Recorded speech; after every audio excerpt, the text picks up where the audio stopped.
All right, welcome back, everyone, to the WarWolf Podcast. And, well, shit. I said that they were going to escalate. I didn't think they were going to, go full hog wild like they're going right now.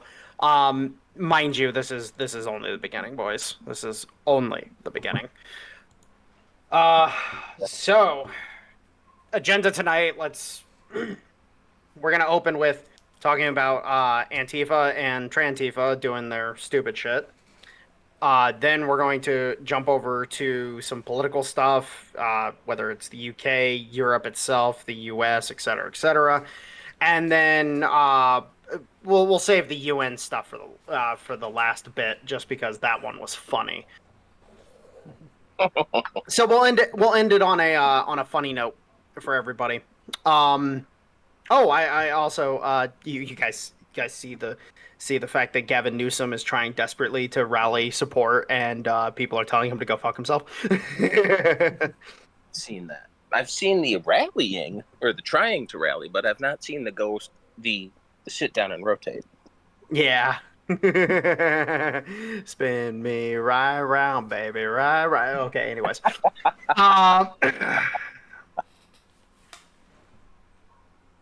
So what do we got going on? So, multiple terrorist attacks by Antifa/trantifa, and yes, I am making the distinction because, trantifa seems to be where the majority of the kinetic actions going on, and then Antifa is just doing the generalistic mobilizing and just getting the crew together.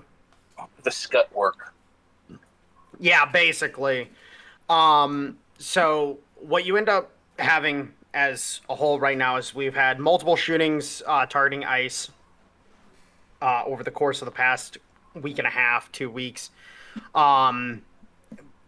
Overall effectiveness zilch, to be honest.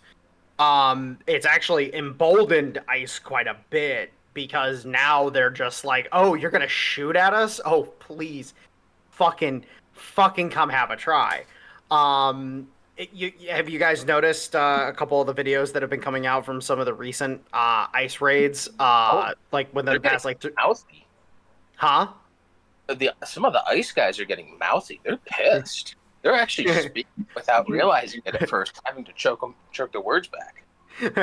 Nothing in your genetic lineage would be in my spank bank. Oh man, that one took the cake. I want to know the officer who said that, just from the perspective of I need to buy him a beer. I did tell him, but they're not worth it anymore. Kimpers aren't worth that anymore. But yeah, so just a motley assortment of fucking attacks, though, because let's face it, the effect, again, as I said, ineffectual at best. Downright hilarious at worst, because the kid who just shot up the ICE facility in Dallas, like, he didn't even hit any ICE agents. He only hit fucking detainees. It's like, damn, son, like, oof. You done fucked that one up. Yeah, you decide to go up and shoot at ICE agents to stop them from getting rid of illegals. You end up getting rid of some illegals yourself. Yeah, saved us some money. Oh, call that some divine irony. Yep. But what we've seen so far, again, it's all ineffectual. It's all just kind of, it's just laughable at this point in time, because it's like, is this the best you got? Like, come on! I was expecting full blown insurgency, guys. Come on! I was giving you more credit than you deserved. Now I say that in jest. I just want to make sure that you guys understand it. I say that in jest because these aren't as we've established previously, these are the idiots that they're sending out first to create and sow chaos, and then the vanguard will actually come, and then that's when shit really gets bad. Yeah, it's a case I hope you've watched. Funny if it wasn't for the fact that people were getting hurt, and the fact that these are the idiots that are just poking at spots to find a soft spot. I hope you gentlemen have watched Invasion USA to get a peek of what we might be seeing? I have not, but I did go and rewatch Idiocracy recently. Well, Watch and, Invasion USA. That is a damn good Chuck Norris movie, and it's about a communist insurgency / uprising in the country. well, here's the thing, and this is the thing that I have noticed, and many other people have noticed. It's really funny how, previous to this, every shooter had, a fucking, Daniel Defense or a fucking Knight's Armament or whatever the fuck they had. And then all of a sudden, The rifle class, yeah. all of a sudden, USAID gets defunded, and then all of a sudden the shooters are using commie block, bolt actions and shit. It's like, Yeah, weird. Their great grandparents' CNR collection. Yeah, weird. Yeah, and this You one know, actually. it's almost as though. It's almost as though our own federal government was funding this little insurgency.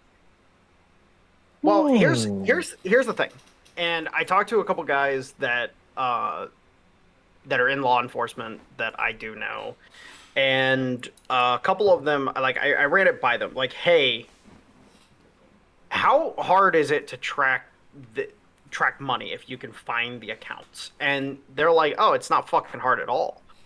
If you actually counts, yeah, no, that's not difficult. Yeah, as soon as you have the account numbers, it's a done deal. So, and one of the things that I believe it was EM Burlingame. No, it wasn't EM. Who was it? Oh no, it was EM. It was EM. So EM Burlingame and Tom Luongo were doing a show with, I believe, Sean Newman. I think that's the show that that EM said this in, and he pointed out how, when it comes to financial crime stuff, it's like as soon as you can get a hold of the accounts, you can fucking find everything. Because if you have full account numbers, you can basically follow it back to the desk it was originally written. Yeah. And one of the things that it made me think about is like, okay, do they have the information of what accounts they were sending the USAID money to? And if they do, okay, so do they have the account information for the organizations that were receiving USAID money? And then if they have that information, do they know how that USAID or how those NGOs were then disseminating that money through their organization and outside of their organization?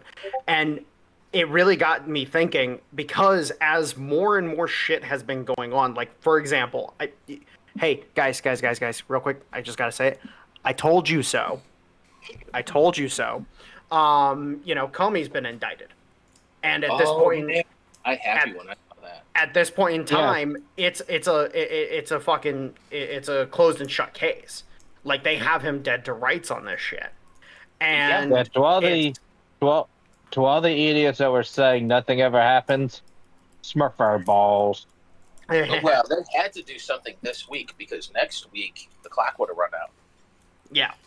Well, and then But I do got something I was wanting to ask. You talking about USAID tracing the money and all that other good shit? Yeah. Haven't these assholes already shredded all that information? No, because most of this is going to be digital. Most of this is going to be digital through the banks. Mm-hmm. The banks have this information. So, but the point is that at the end of the day, it's like, okay, if we're able to start establishing, like, hey, USAID money was funneled down into these NGOs, and then these NGOs were doing this nasty shit, then it's like, okay, who are those NGOs working for? Yeah. And then it puts a squeeze on things in a way that is going to be hilarious. Now, we already established that there are several key NGOs in the border dispute side of things that are directly tied to several organizations in California that have now declared open war, open resistance to the United States. So it's like, okay, yeah, we know who you work for. Yeah, there's a couple down there that are well known. I don't remember the name off the top of my head, but yeah, they're very well known. But the point is that it's at a certain point, it's like, I I wonder how much. I wonder how many investigations the FBI has going right now into these people, and with Comey, I believe it's going to just kind of go from here. And to all the, well, shit, I'm just going to use the word that I should use: the fucking troglodytes of the right wing who are all pissy and shitting themselves because nothing's getting done. Oh, here you go, you fucking idiots. Jesus Christ. Now, correct me if I'm wrong on the name, but I want to say it's Andy McCabe, who is probably going to be testifying against Comey because the FBI has him by his short and curlies. Oh, probably. They said the opposite things on did Comey give orders to leak the information to McCabe, because McCabe was the one leaking everything. Well, think of it from this perspective. Like, again, think of it from this perspective. They indict Comey, and then they put out the information that there was 270 plus federal agents embedded in the crowd at January 6th. I was just gonna say that, and it's actually over 400. Well, but that's the point, is that it's like, oh, hey, yeah, no, they've got Comey by his balls. Oh yeah, Comey's fucked. Well, here's an intelligent question. Once Comey goes down, who else is he going to take with him? Well, I can tell you this right now. The next one's Brennan. Yeah. Brennan is, Brennan's the next mid-level manager. And here's the point: is are we going to get Obama? Probably not. But there's a decent chance that we could potentially get Obama. But here's the thing: is that these are just the mid-level managers. That's all they are. They are the guys that are organizing and coordinating and so on and so forth. They're not the heads of this snake. And at the end of the day, we are not going to get the heads of that snake. Period. End of story. Unfortunately not. Well, and here's the problem: is that you're talking about people who, like, I'll just take Karl Marx for example. Most people don't know who the fuck honestly, anybody here know who the man behind Karl Marx was? Wasn't it? I can't think of his name, but I do know there was some motherfucker that was behind him. Urquhart. Who? Urquhart. Lord Urquhart. Oh, Urquhart. That's right. I thought it was Engels. Engels was his partner. Ah, gotcha. Well, you can kind of also say, like, you are kind of right there, Stoner, because, like, he was the guy funding him. Like, he was his rich friend who was allowing him to, do all this shit. No. So Urquhart was the guy in the background that was directing Engels to fund Marx. Oh. Yeah. But the point is that at the end of the fucking day, we could get Marx and Engels we could get Marx in this scenario. We could get Marx really easily. Engels is going to be a little harder, but we could potentially get him. Urquhart is completely and utterly insulated. And it's the Urquharts of the world that are going to be hard to get. Period. End of story.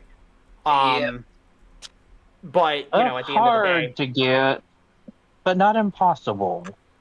It can be done one way or another. Yeah, kinetic methods are always an option. However, they are not the first option. Exactly. Anyways, point is that at the end of the day, all the attacks that Antifa and Trantifa are going to be launching or have launched so far, it's indicative that their funding sources are definitely they're definitely burning through their own cash now. Oh yeah. Now in the case of the individuals, I think, and this is my key thing here, is on an individual level, these guys were using weapons that they had on hand that they could easily get a hold of, especially given, potential, just trying not to be traced or draw attention. Because again, let's really think about it. With Robinson's situation, he used a rifle that was his grandfather's, and his grandpappy was calling people, being like, "Hey, who's got what?" Because I think Yeah. that might be a gun. Yeah, And then in the case of this other bozo, it's like, oh, he bought a fucking Mosin Nagant from the fucking gun store, and nobody's gonna. It's like everybody's just looking at that, being like, oh, it's just a Mosin Nagant, like yeah, whatever. it's Yeah, and Mosins are one of the most affordable bolt action rifles you can get. not That's anymore. what you call a budget gun nowadays. What? Nah. No, not anymore.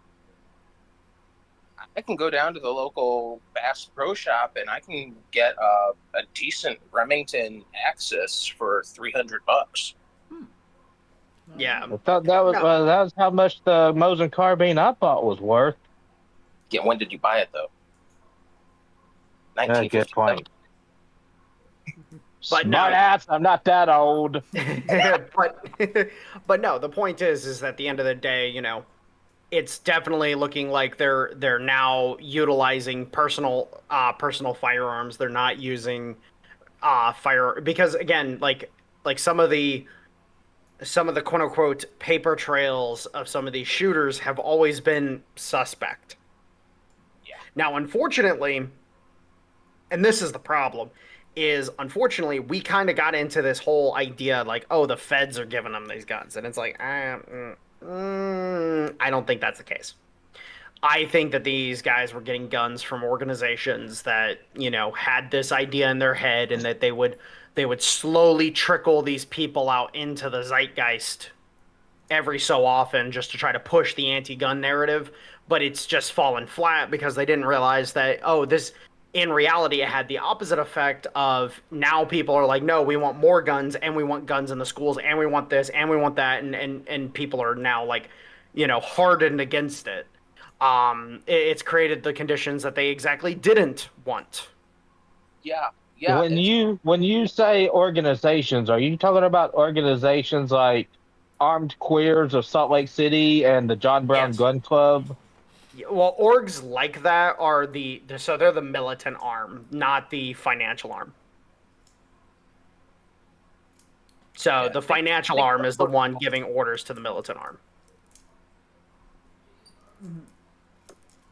For the financial arm, Oh we were man, this talking point in history is going to be studied long. so Actually, real quick. Actually, now that I think about it, I should have those screenshots still. Hold on.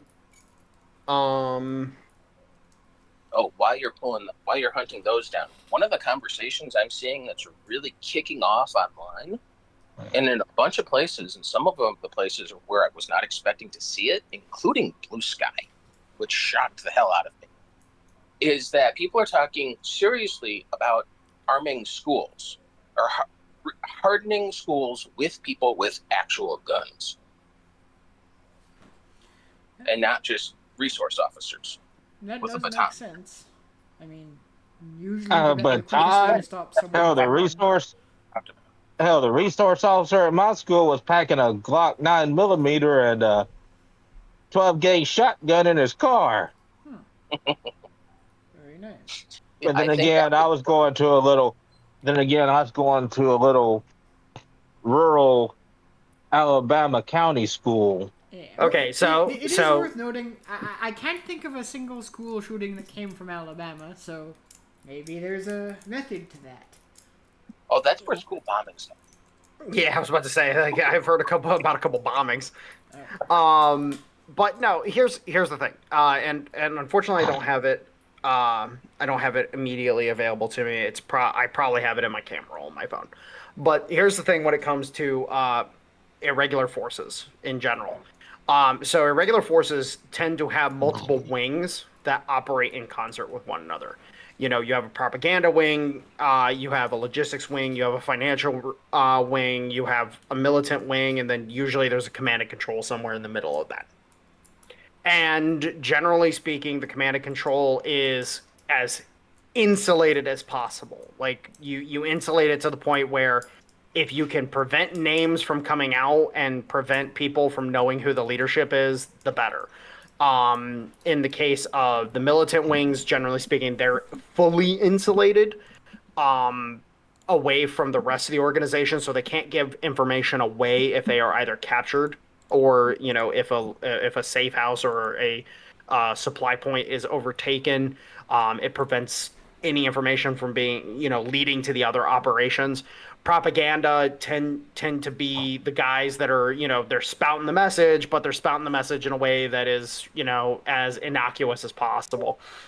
Think Hassan Piker, for example. He is definitely part of the crew. Which I will point out something with Hassan Piker, for example. You know, you have somebody who has been insulated from overall consequence of his words in a way that is, you know, a little trepidatious, to say the least. It's almost like somebody big above him is keeping him safe. Okay, well, here's the thing that we do know about Hassan Piker. Who's his uncle? And what's the name of the organization his uncle works for? Yes, but his uncle is in the same position as him. Right, like.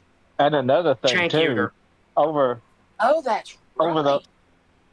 The Young Turks, the same guys that went on a nice little genocide during this First World War.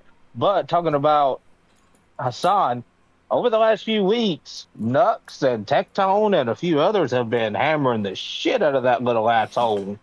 Again, we're talking about the propaganda arm. There's Cenk Uygur is as low level as Hassan is.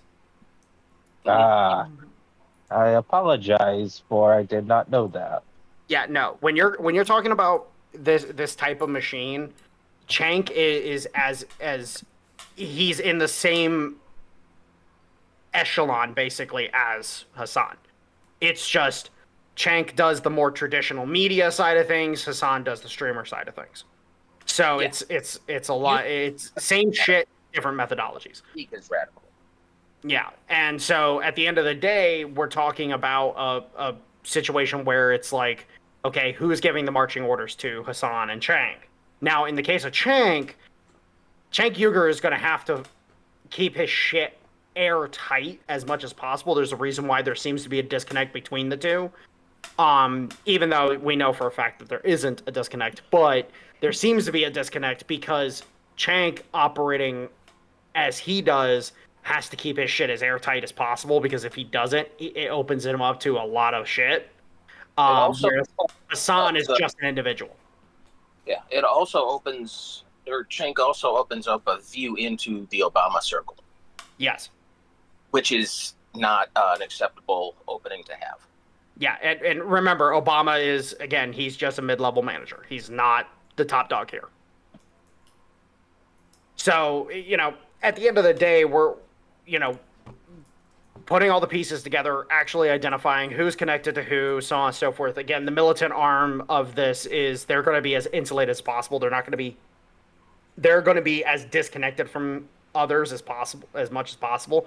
The only people that they're going to be connected to are the logistics side, because the logistics side is where the money and arms comes through in order to, you know, and if they are handling it the way I think they're handling it, because I've heard multiple people talk about this, they're the ones that handle the dead dropping of weapons, cash, et cetera, et cetera. So unfortunately, as it stands, we're going to have to break the propaganda side of things, because the propaganda side is the closest that we can get to the leadership. Which is, why we're currently seeing the Trump administration attacking the propaganda arm of this resistance right now. So, there you go. I saw some stuff come across some of my feeds, but not much of it, and it was relatively brief when it was happening. But I saw from multiple places, probably 4, maybe 5. There was something like 40 raids that happened over this week, less than the week, but since Trump designated them as a domestic terror, as a DTO. I read something like 40 or 50 different raids that happened So they're stepping up. The feds are stepping up operational tempo like crazy. ICE has been running nonstop. FBI is hitting places like crazy. Per my understanding, ICE has actually is being supported very heavily by DEA because DEA is hyperly interested in the cartel activity. Same thing with DEA or not DEA. Well, DEA and ATF. My bad. Sorry. Well, yeah, you're looking at drugs. Well, from my understanding, the ICE and DEA have worked hand in hand for a long time. And, of course. During overseas operations, the DEA has worked with the Army Rangers too. Yeah. Well, yeah, of course. But what you're seeing now is a step up in operational tempo to the point where, we're only what, it's coming to the end of September, so we're 8 months in, and we've already seen 1.9 million deportations. Now, are you counting that as volunteer deportations, or we've picked you up and we've thrown you out of deportations? That's, at least according to what I saw, that's total. So they have about 500,000 forced deportations, and the rest are voluntary deportations. Okay, that's about what I voluntary, and those who have been have sneaked across but have been picked up beforehand or before they could actually make it into the country proper. But no, isn't that a record number? Not even close. No, but here's the point. Here's under 20. Let me just make it clear though. 1.9 so far. Mm-hmm. By the end of the year, we'll probably hit around 2.5. Let's just say that. So in 1 year of operations, 2.5 million. We could easily hit 5, 6, 7, 8 million, give or take, and be looking at a very, very good dent in the problem. We've already seen a lot of problems in regards to ICE being ironed out to the point where ICE is actually operating as a cohesive unit now rather than the disjointed blob that it basically was beforehand. And on top of that, we've also seen the FBI's efficiency pick up exceptionally well. Now, yes, a lot of people are still sitting there being like, oh, but I don't trust the FBI. Okay, cool. You don't have to trust them to be able to identify very quickly, hey, they're actually doing their job a lot better than they normally do. Correct. You don't have to trust them to just look at what's going on and identify like, oh, hey, there's a difference here. Well, given their past actions, it's going to take a while for them to build up public trust. But if well, they it doesn't keep their matter. noses, but if they keep their noses clean and if they keep on doing what they're doing, they could very easily get that trust back. Well, no, it's not even about public trust, to be honest. Like this idea that you're supposed, oh, we need trust in law enforcement. No, you don't. No, you don't. Just do the job we hired you to do. We pay taxes into your. No, isn't that kind of the public trust aspect? No, not at all. Because when they start talking about public trust, it's about, oh, we want to be able to walk down the street, and when we see a cop, we want to be able to wave and say hi, and and like, how are you doing? Blah blah blah. No, that doesn't fucking matter. I'm sorry, I've worked in private security too long at this point in time to realize that that's not how it works. I'm there to do a job. I'm going to do the job to the best of my fucking abilities. And if I can't do it to the best of my abilities, I'm going to find somebody else that can help me do it to the best of my abilities. That's just that's the way it is. I was under the understanding that that's what public trust was, is that you actually trust the law to do what they're supposed to do.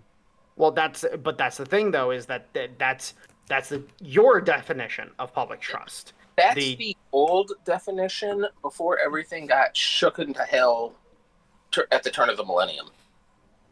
And again, we need, again, as a country, we need to identify one very particular fucking thing, is that you're not going to like everything that the government does, but the government is doing shit because it needs to either be done, or you do support this shit, you're just not willing to say that you overtly support it because you're a coward. Those are the two fucking options. Like, either you're a coward or you're not. There's one thing in that statement that I think should be pointed out, is if you like everything the government is doing, then there's a problem with the government because they're only doing one side of something. Exactly. And that's the whole thing. Is like, yeah, I hate the fact that the ATF regulates full autos, and that it's impossible for me to get a hold of a proper open bolt fucking belt fed. I hate that shit. But you know what? I don't give a fuck, because I got options otherwhere, in other places, where it's like, I can still have a belt fed. I can still have a belt fed that fires damn near as fast as a fucking full auto. So I don't give a shit, because fuck it, whatever. A good enough option is just good enough. What the hell did I miss? Because my phone cut out for a sec. Yeah, I thought I saw that. But we'll just continue on for the sake of the recording. But the point is at the end of the day, we're seeing a change in the U.S. that is been a long time fucking coming. The government actually doing the job that we fucking tell them to do, rather than this prancing around doing dumb shit all the time. And on top of that, being held to account in a way that they really didn't expect to be held to account. Yeah, the Hill is freaking out, going, oh my god, people actually are expecting us to do what we ran on. And they don't like it. Oh, yeah, absolutely. Nobody up on the Hill likes it. Oh, Congress is... Nobody likes it. Well, look at it this way. Congress is trying desperately. Like, seriously, I'm just gonna point this out. If Congress could get rid of Trump right now, they would. Yeah. Oh, hell yeah. They would get rid of him in a heartbeat, because they don't want to do their job. They want their cushy fucking existence. They want to be able to just delegate all their responsibility away, and now they're actually being forced to work, and they fucking hate it. Oh, that's the problem we have with the country as it's set up right now, is Congress has delegated 90% of the responsibilities that they're supposed to have to the president. Well, not just to the president, but to the agencies. Oh, yeah, yes, that is true. EPA, perfect example. Yep. Because by us getting basically defanging cafe standards completely, like it was really funny, because on Unsubscribed podcast they were talking about it. V8s and sports cars are coming back. Yeah. Very nice. It's like, nice. I like this idea. One of the car companies up near me, and I'm not going to say which one, is working on a prototype V10. Yep. And I think I know who you're talking about too. Probably 2 or 3 years away, but they're working on a prototype V10. Well, let me put it to you this way: Toyota just confirmed that the V8's going back in the Supra. Really?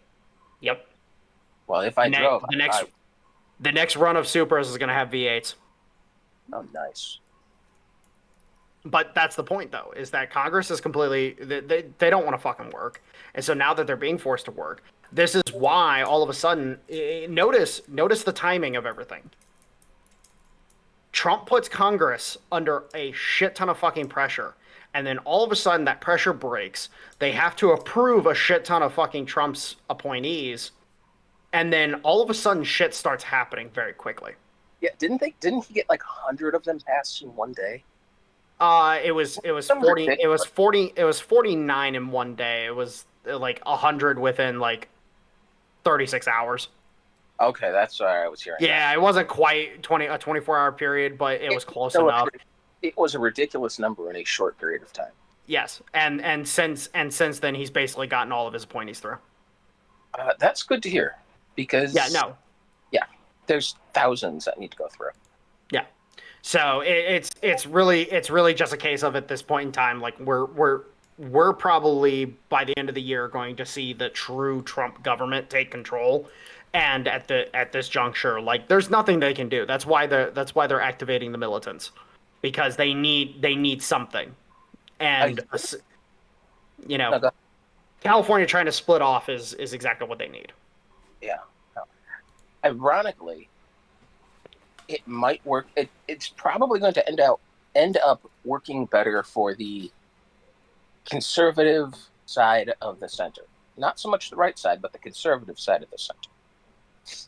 And I say it that way on purpose. With Trump's administration running about a year behind, because a year behind means he's really going to be hitting his stride for the midterm elections,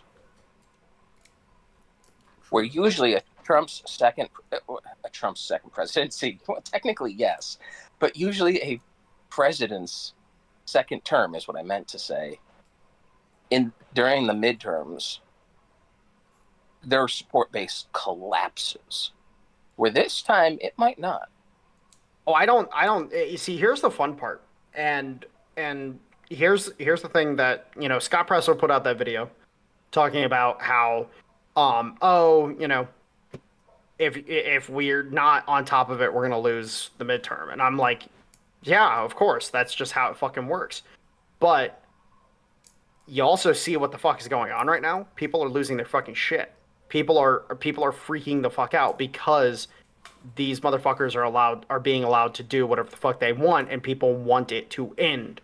Thus, it's going to lead to a different situation than I think in the midterms, where people are going to come out and be like, no, Trump, fucking handle this shit. Yeah. It's okay. He actually did what he was saying. Things are getting done. We're going to reward him by coming out.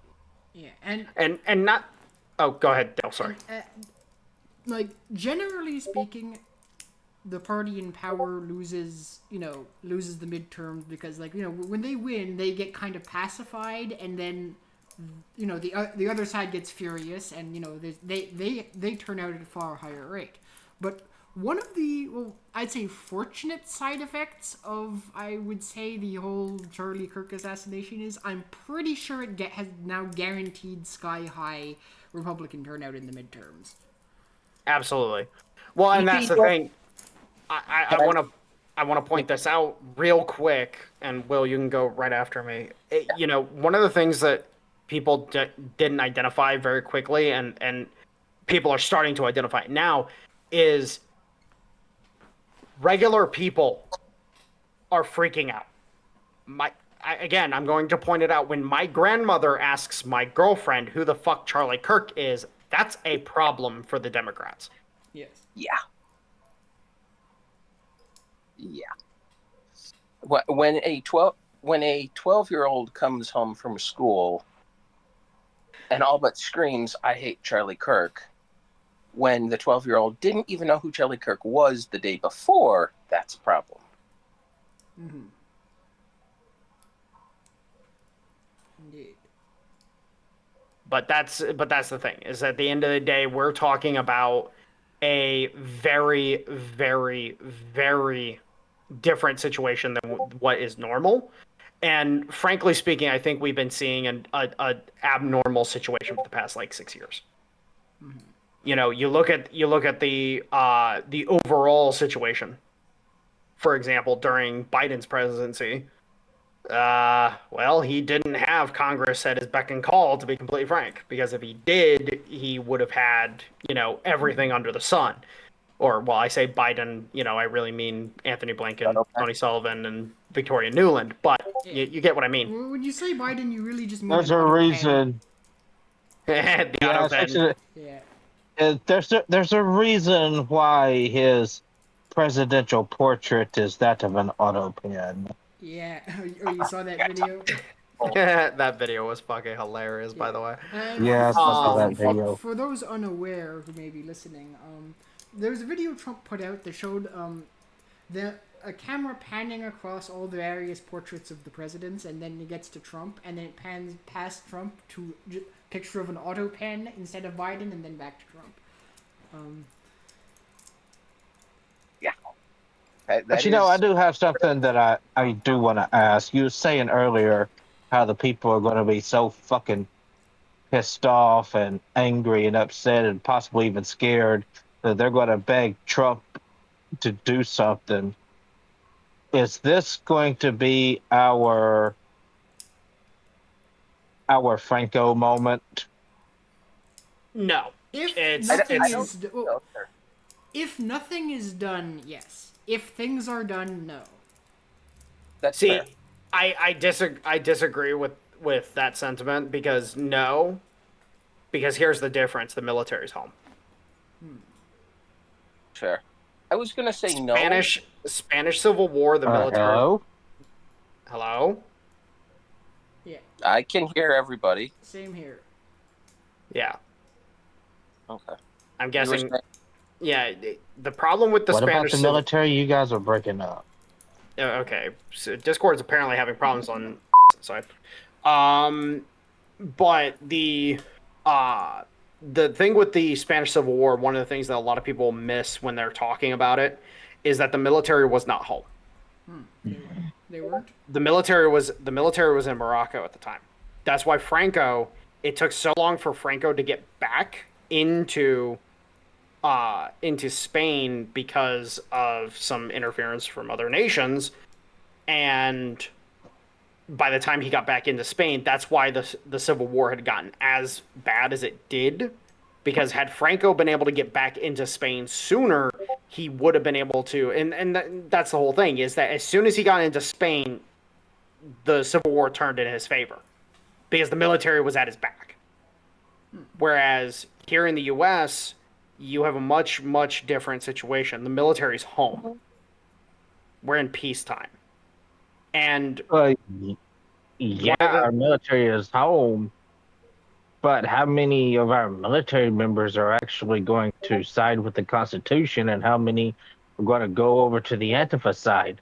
Look at how many military members have been getting shit canned over the last 2 weeks. Okay, stop. Okay, you do this all the time where you take the worst possible position without at all running it through its paces. Let me just lay this out for you. You're talking about a military that does not give a fuck about the federal government. Look at what happened during the U.S. Civil War. The federal government was not what mattered. It was the state governments. So yes, there's going to be military members that side with their states, whether they're on the right side or the bad side. That's just how it's going to fucking work. That's the difference between a singular state like Spain or France or Italy or the UK or whatever. That's the difference between that and the United States. We are a collection of 50 countries. Yes. Well, so you're going to... Go ahead, Dan. So I think it is worth pointing out that as a sentiment was a lot stronger back then during the Civil War than it is now.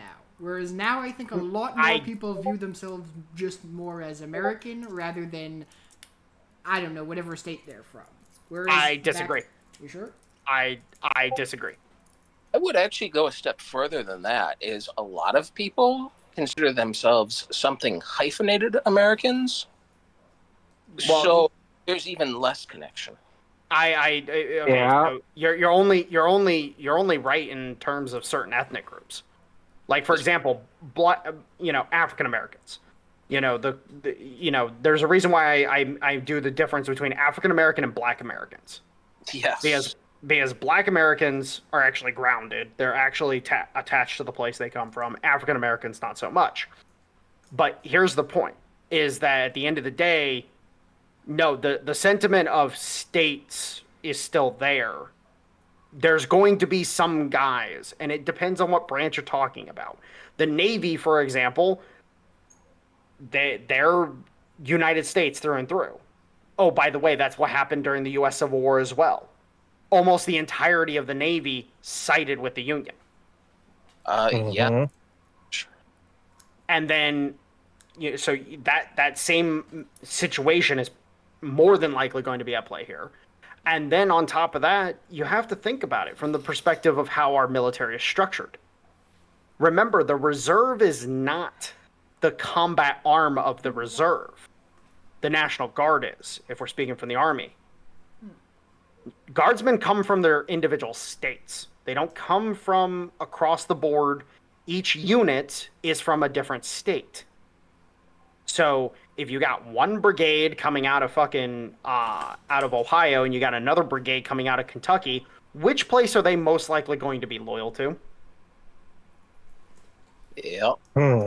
So at the end of the day, it's more so about what is actually going to happen versus what is more likely going to happen versus what is less likely going to happen.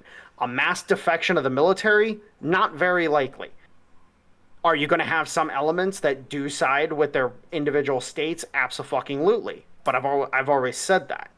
The problem that you have to take into consideration with the modern U.S. military is the particular units that are of note because of who they might have particular loyalties to. Because, say, for example, a general who is commanding one of the special commands in the Air Force, for example, might not be so totally loyal to the government. He might be loyal to somebody else that we don't know about. And this is where that whole, the people that are actually calling the shots are not in the forefront. Yeah, that is a problem. So, well, that's the kind of stuff that you have to be concerned with. Concerning yourself with the military just being like, just falling apart and collapsing and shit no, it's not going to be a thing. The military, again, I've said this for a while now. What's going to happen is that the Navy is basically going to have one of two options. Either one, the ships are going to be, the captains are going to be like, okay, all crew back on board and we're locking the ship down. Or the ships are going to be out at sea and they're going to be like, okay, well, some shit just fucking went down. We're going to go ahead and head over to this port and hang out there. Yeah. Air Force. Air Force, or and even more so for the submarines. The submarines, they're all going to go to Guantanamo. They're going to stop off in Guantanamo, resupply, and then they're going to go back out to sea.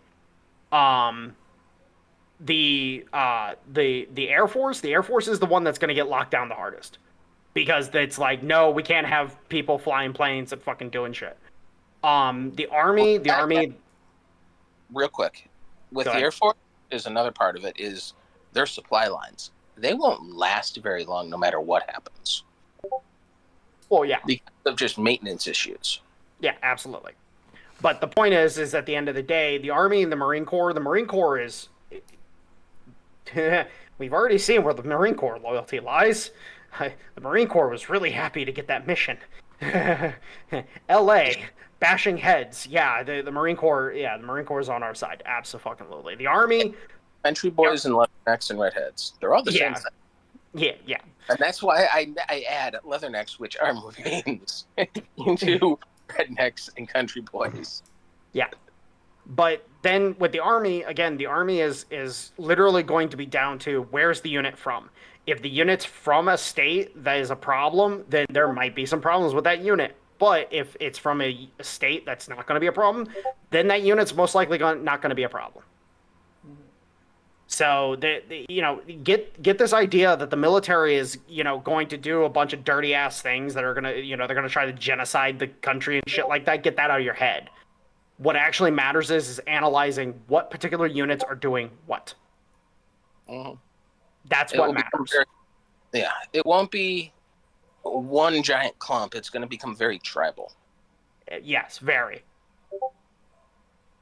And hell, we already know that the California National Guard is definitely not in Newsom's favor. Like the guard that got sent into fucking LA, they were fucking annoyed to shit and back that that shit happened. Because some media companies were able to get some interviews with some guardsmen. And they were, one of the most common fucking things that they had to say was, I love how these assholes showed up on day 1 with Mexican flags, and then day 2, after we got here, they showed up with American flags. Yeah. Like they noticed the on the ground shit. They noticed it. Yeah. Well, you got to think about military in California, especially National Guard, is that probably 80% of the boots, and I say boots just in general, everybody in the National Guard, not the grunts and not the officer corps, just the boots of everybody, is that most of them come from either 2 walks of life. You've either got city, which is usually inner city, trying to make a better life for themselves to get out of the situation they were born into. They go into the military to get an education, to get a career, to stabilize themselves. Or you've got the country boys. And there actually are a lot of country boys in California. You just don't hear about them because they're outvoted. That is true.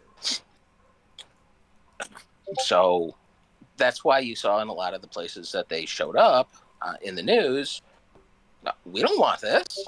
We don't want this behavior. Yeah. It's also worth pointing out that, you don't generally get a lot of people signing up to serve a country they hate. That as well.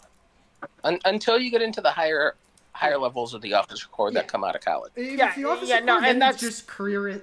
They're just out to make their own aggrandizement. They don't really care. But that's the thing is, and here's the thing, and it's even bifurcated in the officer corps, because everybody colonel and below, generally speaking, are good dudes. It's the generals. And nine times out of 10, you can suss those generals out so easily it's unfucking real. Yeah. Hence the big meeting that's going to be happening in another few days. Exactly.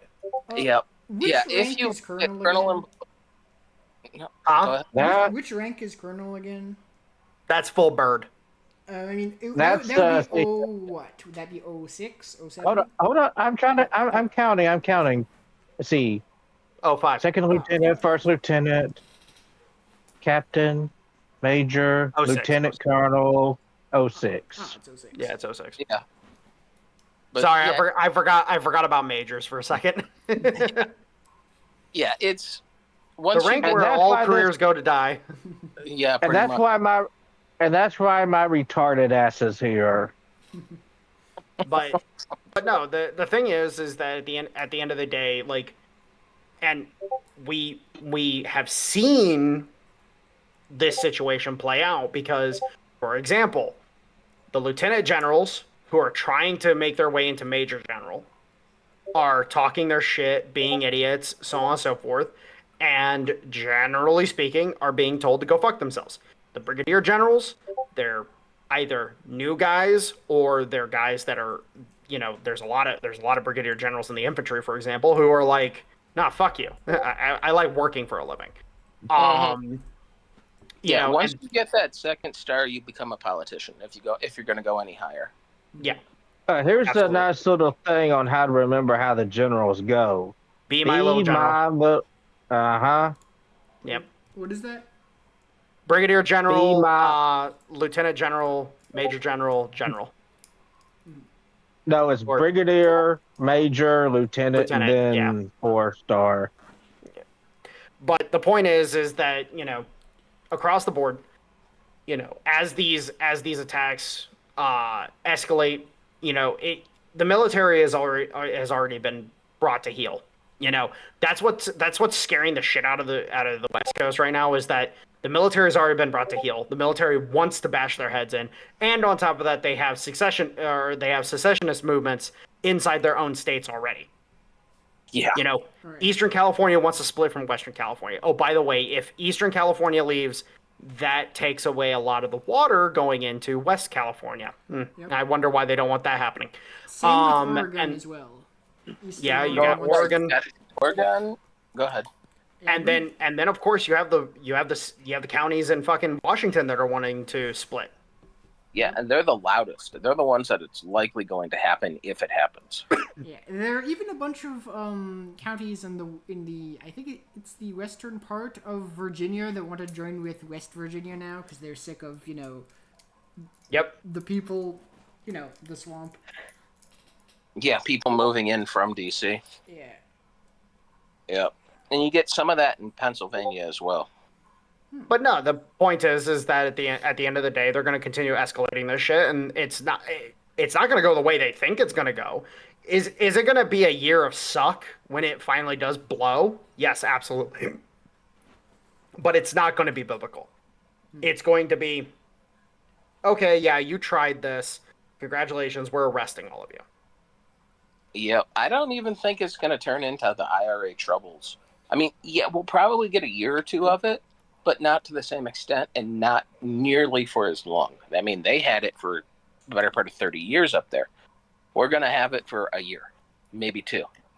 And we're going to get so pissed off, they're going to just crack down hard on anybody that's doing it. Well, that's the thing is I've already talked to a couple guys of mine, for example, and I'm like, hey, did any of those protests fucking happen around us? And so far, the only protests that we can confirm actually happened were a small student protest. I'm speaking specifically of the No Kings protests. Was a small student protest at Cleveland State University, and then a moderately sized protest at Ohio State University. So it's like, oh, so it was really just those two campuses. Like I haven't heard anything about Cincinnati or Toledo or whatever. But it's like, oh, so like basically none of the they had protests scheduled and called for in my local area. I rolled by checking the area, seeing what was going on, and not a single fucking person showed up. Not even the organizers. Yeah. We had a couple up in Michigan, but that was mainly in Lansing and Ann Arbor, but that's where you expect that kind of stuff to happen. Yeah. None in So Detroit? it was. None in Detroit? Oh, no. The prosperous part of Detroit is surrounded by ghettos and basically burned out neighborhoods. And the people that live in that area are very black, relatively gangy, and incredibly tribal. And they don't want any of that crap happening around there because they've got their own problems. So the few things that would show up, those guys come in, bash a bunch of heads in, and kick them out. Fair enough. They don't tolerate that kind of crap unless you live in the neighborhood. But that's the thing though. That's actually why Motor City Antifa fell apart like they did. Oh yeah. I've actually because Stoner would be interested in hearing this. I have done a little more digging into it, and apparently Motor City basically disbanded themselves like 3 years ago. They moved all of their operations to Ann Arbor, and they have not operated in Detroit for the past like 2.5 years. Yeah. That's good to know. Anywhere in Michigan where you either have black, Hispanic, Hmong, or the biker gangs, Antifa won't go near. No. Because they know they might not walk away from it ever. Well, that's why they don't come into Akron because of the Hells Angels. Well, here's another thing too.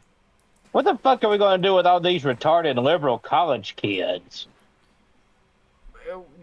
Turn them Re-education, re-education is going to be the main thing. Here's the thing, and this is so. I was listening to because Timcast introduced a new format to their shows, to their daily stuff. Really? Huh? What'd you say? Oh, really? Okay. Where they do call-ins, basically, where they'll bring in a guest speaker to talk about a subject, and they had Ruddy Litch in, which I'm like, oh god, I fucking can't stand half the shit he says anymore, because he's so off base, it's unfucking real on most of it. But the thing was, and and this is the only thing that I agree with him on, is that there will be the need for a re-education process, and it's like 3 seconds. I just heard somebody's computer in the background bing. Are we still recording, or Oh yeah. yeah. That was Gavin coming in. okay? Are we discussing rehabilitation camps? But yeah, no, it's going to require a re-education process in order to get these kids off of the juice. You do not need blue hair or piercings to be beautiful. Perhaps we can turn some of the eventual RFK Jr. fat camps into re-education camps as well. The other part of being able to It serve a dual purpose. The other part of being able to deal with a lot of those people, they're going to be in so much college debt, they won't be able to do anything. Oh yeah, no, that's also the other thing, is that, like, economically, like, these idiots, as I like to refer to them as, we have them by the balls economically. Like, if they get blacklisted economically, they're fucked. Hey, if they owe the state, and in turn us, the taxpayers, so much money that we could, like, put them to work. Yeah, basically. Like, I'd be putting them on the new highway systems and the new city plannings that they've been putting out. So here's the thing, and you know what? Fuck it. I guess we'll kind of deviate from what we were talking about earlier a little bit. One of the things that we have identified, and we've spoken about it previously. You know, we have over 80 million visa holders in the country. You know, upwards to about half of that in illegal aliens. You know, one of the conversations that me and Gavin have had previously multiple times is, you know, what kind of actual economic burden is this country under? Because it's like, wait a minute, if we have that many people taking up jobs and other shit here, what is the actual population doing? Because if the native population is that either that pushed out of the market, or if we just need that many people in order to run the market, that's problematic. Yeah, that's a big problem. Like 5-10 minutes later, she said that she was over. Hey, Gavin, can you mute yourself while you're not talking? Well, it's also... Yeah. I think it's also important to differentiate between what type of visa holders they are. Because, like, for example, I think an H-1B visa holder is going to be a lot different than, say, someone with, like, a green card. Or someone who's, like... Well, no. So here's the thing, is that when we're talking about visa holders, we're talking about, you know, we're talking about all of them. Mm-hmm. But the problem is that if they have a work writer on that visa, it's like, how many? How fucking many? And if that's the situation where you have that many people working in the U.S., because we need that many people working in the U.S., what the fuck? That's a problem. On this subject. Yeah, on this subject, I want to say it was a few weeks ago, Kirsty was talking about this on her show. And she was saying that a lot of these employers and shit were hiding job listings from Americans just so they could hire H-1B visas. Yeah. Mm-hmm. Oh, yeah. Well, it's more than just H-1Bs. It's a number of them. Because H-1Bs are what people talk about, even though it's actually a relatively small portion of it. Yeah, O1s and I forget the other one. Yeah, there's a And I just want to go ahead and point out that it is a sad state of society that our best sources for information is a bunch of retards on the internet and a Fox girl VTuber. Well, but here's the thing, and hey, Mitch, how you doing, man? But that's the thing, though, is that, again, you know, you got the H-1Bs, you have the O-1s. There's another one, and I cannot think of it off the top of my head right now. You know, all of these different visas that have work writers on them, and it's like, how many of these people do we have working in the U.S.? Because we need that many people. Yeah, and it's not just the tech field; it's every field. Yeah. Yeah, because Mel just got done telling me about this Kia factory that got shut down because Oh, of all yeah. the illegals they had working there. Yep. That made big news. That was in. I don't remember where I think that so. was. That was Ohio? I think she said Texas. I was about to say it wasn't Ohio because I don't know if Kia building cars in Ohio. I Baby, believe did you say I believe Texas? I believe Texas. the one they're talking about was one. It was actually a Hyundai EV and EV battery production plant. I believe it's either in Georgia or Alabama. That Oh no was no! under construction. Yeah. No, Mitch, we're talking. There was another one that just got shut down. It was a Kia facility. Yeah, I think it was. It's a new one. And Hyundai. And talking about Hyundai, I don't know if Georgia has a factory, but I do know there in Alabama, close to Montgomery, there's a big Hyundai factory. Yeah. Yeah, but- wherever it happened, it was like 400 or 500 people. Yeah. And here's the point is that it's like, okay, so if we have that many jobs, like think about it from this perspective. You have that many jobs in the market that it's like, you know, first and foremost, I'm going to sit here and be like, job creation doesn't fucking matter. Like, if you've got that many people working in the market that shouldn't be here to begin with, but they are here because we need people. And our unemployment, in reality, our unemployment's around 4% right now. Big, Higher than that. well, okay, it could be, but I'm saying the official numbers are around 4%. Yeah, the official number is about 4%. I think it's closer to actually 8 or 9% total. But yeah.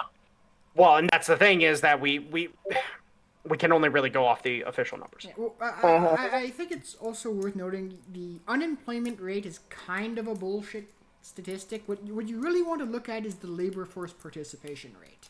Because the unemployment rate doesn't count people who are no longer looking for jobs. It only counts people. Yeah. I was just thinking that. What's do you have that number off the top of your head? Let me look it up. U.S. But my point is that it's like, oh, how many people are required to run the United States? So I just checked it up as of August, so it might be a little off. It was 62.3%. So 62.3% of people in America are actively in the labor force. Okay, so 62%. That's abysmal. All right. Well, keep in mind that not everyone is of, there are also a lot of old retirees and children as well, or people who may be in. Oh, I didn't think about the children and retirees. Okay. Yeah. If you think Go ahead. No, I just said you mentioned retirees. I said present. Present. But no, think about that from think about it from that perspective, though. You have 62% labor force participation, and we have that many people working in the U.S. on visas. Uh-huh. And we're still hiring illegals. Yeah. Dude, how many jobs are actually present in the United States? Uh-huh. How many people is required to run the United States economy? Because I'll tell you this right fucking now, clearly we do not have enough people. And that's at I think the issue with GDP growth right now isn't exactly the amount of currency getting circulated. It's literally the amount of labor available. No. The problem with GDP is GDP is a bullshit fucking. It's a measure of spending in the economy. Yeah, you can put that as many ways as you can think of, and a few more. Yeah. GDP is a bullshit fucking stat. No, the thing is that what determines the true health of an economy is the amount of liquidity and credit that's able to be issued out. Because the more liquidity alone, the more liquidity that's available in the market, whether through actual hard cash or through credit, is the true measure of an economy. Yeah, if there's a decent amount of that, that means businesses can expand new businesses can start, especially small businesses. Yep. Excuse me. But So yeah, it's one of those things where it makes you think for just a moment, where you're like, huh, weird. Yep. Yep. And if we only have 63% employment, and we've got 356 million people recognized, that's a pretty scary number. Well, and that's also the other thing is that, again, that labor force participation based off the census, that definitely comes off, or you have to take off, as earlier said, retirees, the disabled, the And children. children, and then in those who just can't work, for example, because like they, let's face it, I love West Virginia. I love West Virginia to death. Problem is that most of the population that lives there shouldn't live there, but it is what it is. And also, so just to point out, so that we have kind of a baseline for what a labor force participation should look like. If you go back to 1950, like high 50s is like the lowest you'll get, and high 60s is the highest you'll get. It never gets to 70, and it never goes below low 50s, even during recessions. So that's so. Consider that 62.3 in those. So we're in the upper half of the range right now. Yes. So That's kind of scary. So that just basically confirms what I was alluding to earlier. How big is the fucking U.S. economy? Very. I got a dude. feeling it's not nearly as big as what people are thinking it is. No, no. Those numbers indicate that it's bigger than we even possibly realize. Because we look at the population, we look at the census, and we think, oh, hey, we have 350 plus million. When in reality, it's like, oh, we have 80 million fucking visa holders. Let's just assume that only 40 million of those have work writers, which we know is bullshit because long-term visas, it's like these aren't the people coming in on vacation. Mm-hmm. These motherfuckers are coming here to work and do shit. Yeah, you get tech people from that. You get a lot of medical people from that, and you get a lot of professors. But the fact is that if we only take half of it, let's just play it conservatively. We take half of those. That's an extra 40 million people in the economy. So you're looking at. Go ahead. So then you take the illegal population. Well, those motherfuckers got to work somehow, and we know that their participation in the backside of the labor market is pretty high. So it's like, let's just assume, let's just add 60. Let's just say 60 million people. So over 400 million people. Yep. Mm-hmm. Yeah, and 63% of them are participating in the market. Yeah, and the majority of 3 times Russia's population right off the bat, isn't it? Yeah, basically. Yeah, it sounds about right. Last time I heard a solid number on it. And then you have to think about that 40 to 60, that 60 million people that are not ethereal, but it's hard to count. Is either pretty high-end jobs, it's that top 10 to 15% of jobs, or it's the bottom 10 to 15% of jobs. Yeah. Which are the hardest jobs to fill. Yep. So overall, again, it goes back to the conversation. Again, me and Gavin have had this conversation previously, where it's like, oh shit, wow, we need a lot more fucking people. Thanks, third wave feminism. Yeah. But yeah, the U.S. is pretty empty when you think about it. whole like western half of the country is very, very low population density. Well, Except that's for, like, actually California and well, that's a conversation that me and Gavin had as well previously. Is the Freedom City project? It, developing the western states. But again, it's like, oh, there's a lot of fucking shit here, and it just puts it into a perspective where it's like, oh fuck, like we need more people. Well, we just recently fell below replacement birthing levels. I think within the last 5, maybe. Yeah, it was 2021 is when we fell. Yep. I thought it was a little later than that. I'm pretty sure it was 2021. It might have been 2022, but I'm pretty sure it was. No, I meant a little. I'm sorry, not later. Earlier than that. Before pre-COVID. Oh no, COVID. We actually had a boost. That's right, because everybody was staying home and they didn't have a lot to do.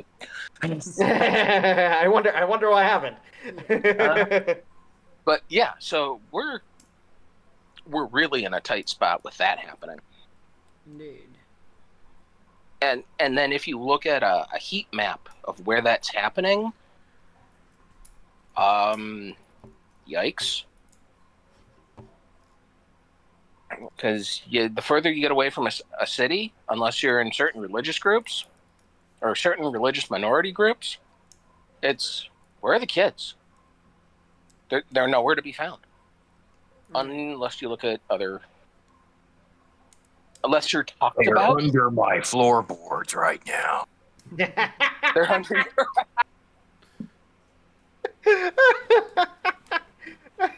Oh, So Jesus that's Christ. where all the dried beans Sorry, are. I halfway heard that discussion. I heard, where are the kids? And I just... I fucking love you, you bastard. But no, and that's the thing though, is that like, and that's to be expected, to be completely frank. Yeah, because the higher end of population gets, technology-wise, the fewer people are born. No, it's not even that. It's not even that. It's just you're gonna have more kids in the cities because you have more people. So what you really actually need to look I'm at. talking about you're having the population growth heat maps. They're showing more kids in rural areas, not cities. Okay. You're getting more immigrants and movement going into major cities, so it looks like population growth is happening there. But if you're looking at actual births, you have to move out of cities. Yeah, okay. That makes total sense considering Yes. considering the voting habits of cities and what the I thought I apologize. I thought we were talking about in the context of COVID still. I didn't realize No. that. Yeah. No. But- And you can actually look at the height of buildings, and you can see part of the heat map. Anytime you have buildings that go over 5 stories, residential, the birth rate just tanks. Makes Well, and sense. it's not shocking, especially from a health. Well, I can tell you why that actually is because from a health impact. Because people, this has been proven actually. People living in apartment buildings, like large scale apartment buildings, like five plus stories, are actually susceptible to a lot of shit that you normally wouldn't be susceptible to. Oh yeah, well That makes sense. you're living in a city, you're getting a lot of pollutants, you're getting a lot of, well, not just pollutants, but a lot of artificial everything. Well, So- Western zoning, though, like the United States and Europe have taken a lot of that into account, though. So relative to the rest of the world, we have some of the best spread and planned cities on the planet. But the problem is that okay. Let me put it to this way. So there's an apartment building in downtown Akron. This apartment building was basically ground zero for COVID, for example. And this apartment building, I believe it has around 500. It's like 500 to 550 units. And this building was just an absolute shit show for the city to deal with. Like they were constantly having cases coming out of this building. And what this also helped us realize is that, oh, hey, having everybody stacked into a single building, recycling the air through that building, it was leading to people getting sick constantly. So buildings were built breezeways instead of hallways, if you're considering health implications or a better way to go. Yep, actually, you're absolutely correct, because every apartment building that was smaller, which remember, if it's a is it 3-story? Yeah, 3 stories and lower has to have direct access to the outside, and all that shit. Yeah, no, they did a lot less health concerns. And in Ohio, anything above 3 stories has to have an elevator. Yep. But yeah, no, it's pools. It's just a case of like overall, like the cities are not conducive to population growth because it's just, you know, you're having constant problems. But the suburbs are where that compensates, because the suburbs, if you actually look at Akron, for example, there's a lot of kids being born in the areas outside of the built-up areas. A lot of kids.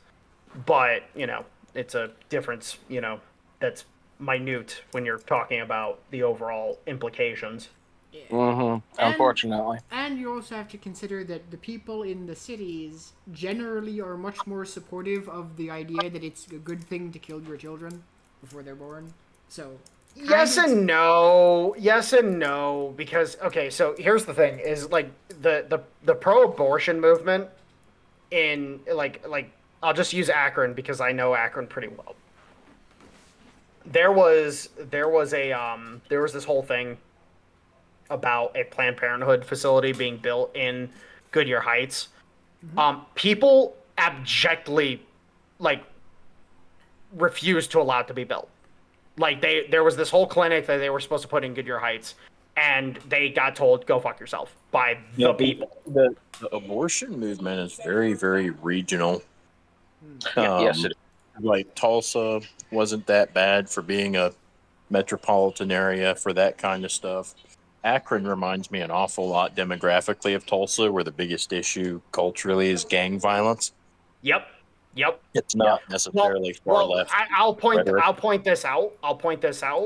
In Akron, when you look up pregnancy centers in Akron, I believe you'll find one Planned Parenthood, but then you'll find a bunch of other groups that run pregnancy centers in Akron that do not offer abortion services. Yeah, Martha Sanger would have absolute fits. No, not Martha. Margaret. Yeah, Margaret Sanger would be losing her shit if she saw Akron, because she'd be like, where are all these dirty blacks all over the place? Oh my god. No, she would absolutely hate the state of Oklahoma. Oh god. Oh, she'd hate the Southeast. Yep. Oh, she did. That's where Planned Parenthood was mainly operating. I love mentioning Margaret Sanger to neo-feminists, and they literally go, "Who the hell is that?" Yeah, no, dude, it's actually really fucking funny. But yeah, no, so over, again, getting back to the core of the conversation, it's like, oh, our economy is huge. Yeah. How many people do we need to keep, and how many people do we need to kick out? Because holy shit. And now I'm of the opinion, personally speaking, that it's like, I don't care about job growth. Like, at this point in time, the number of jobs doesn't fucking matter. Like, I only care about wages. It's like, no, wages need to come up. Like, job growth does not mean shit at this point in time. We have too many fucking jobs that we can't fill every year. I think part of the major problem we have economically right now is that we are massively overextended. Oh yeah, absolutely. And absolutely. That's not good, which is going to affect job growth. Well, and here's, so this was a thing that I pointed out to my dad Because originally when me and him first started talking about doing Unrivaled and getting our munitions side of things set up, he was talking about paying people, around 15, 16 bucks an hour to do stuff. And I'm like, why do that when we can pay them like 20 or 25? Like why pay them? And his justification is like, oh, they're only doing this, only doing that, etc. And I'm like, okay, cool. Problem. We want better people. Yes. Yeah. And by having that wage total up on the upside, it's going to give us much more leeway with hiring. Because if we're paying down here, we don't really get any option. We kind of just have to hire whoever fucking applies. Right. But if we have the wages up here, we're gonna have more people applying. And then at that point in time, it's like, okay, so we got 10 applicants. Okay, these 3, they're completely out. These 3 just seem like fuckheads. Okay, these 2 look good. We'll send them through, and then we'll go over these other 5 and see what we potentially can get out of them. And and you get a lot more leeway that way. And it's just a case of like, yeah. But then I also think to my own personal experience, because now having the context of like, oh wait, we have this many people in the country that shouldn't be here to begin with. They're not U.S. citizens. We have these many jobs being filled every year, and it's like. And then I think about it. I've done lateral movement my entire career so far. In security, I have only ever done lateral moves to try to find positions that make more money. And it's like, oh shit! Like it's literally a case of like like the wages are all that fucking matter at this point. The jobs are out there. It's just the wages need to come up. Yeah, if you want to keep good employees, you got to pay them more, especially nowadays. You don't have company loyalty anymore.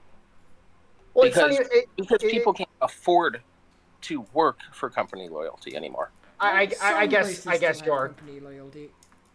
Yeah, but those places are also paying like a motherfucker. Yeah. Example, Chick-fil-A.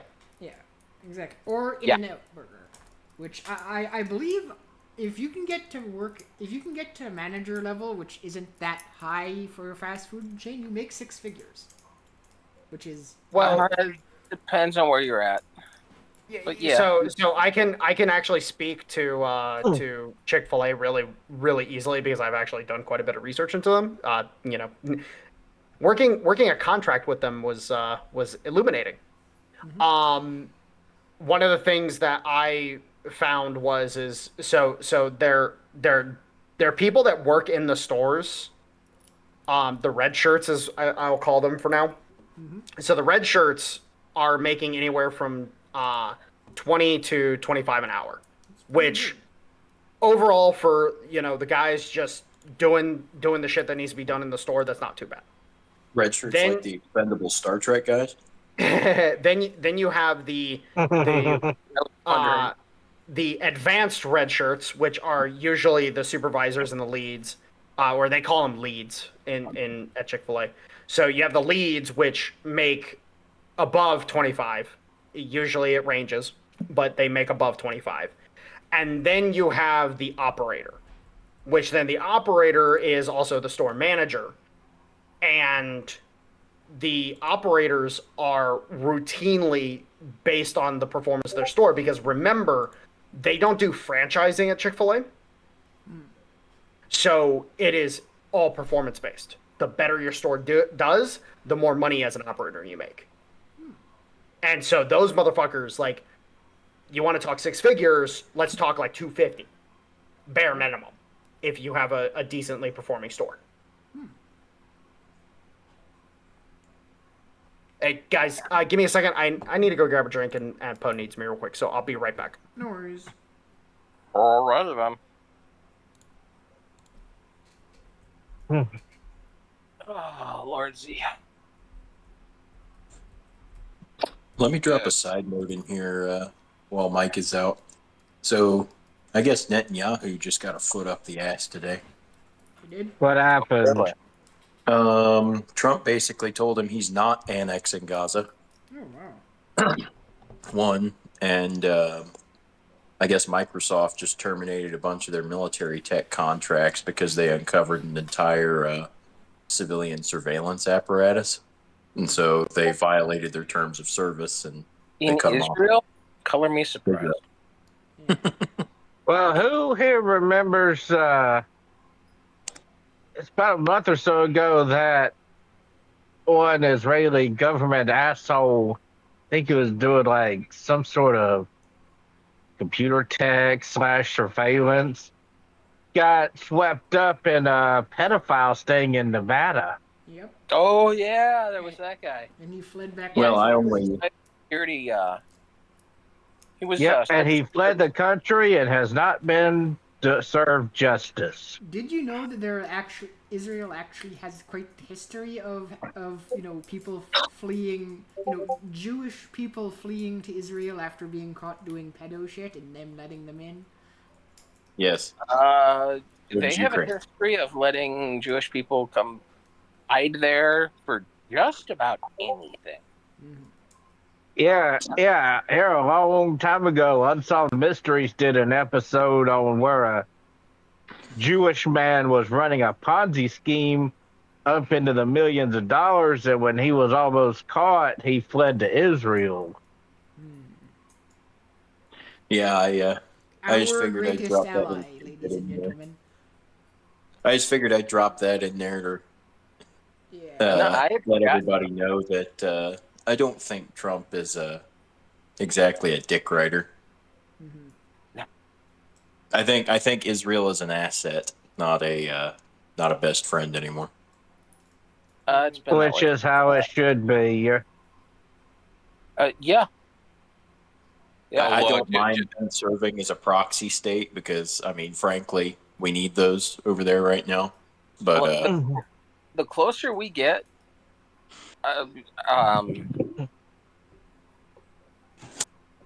just country to country with, Greece and Italy. Wow, can't believe I was going to say you were bringing up exactly the countries I was about to mention. Cause yeah, the less we need Israel as a foothold into the Middle East. Well, Israel's recognizing that it's just a pawn now. It's not the asset because he's got a few different major militaries right there securing access to the Mediterranean for possibly Russia and the United States to use. So Yeah. I think Israel is of strategic use still. It's just not necessarily. I think Wow, we definitely switched topics. Yeah.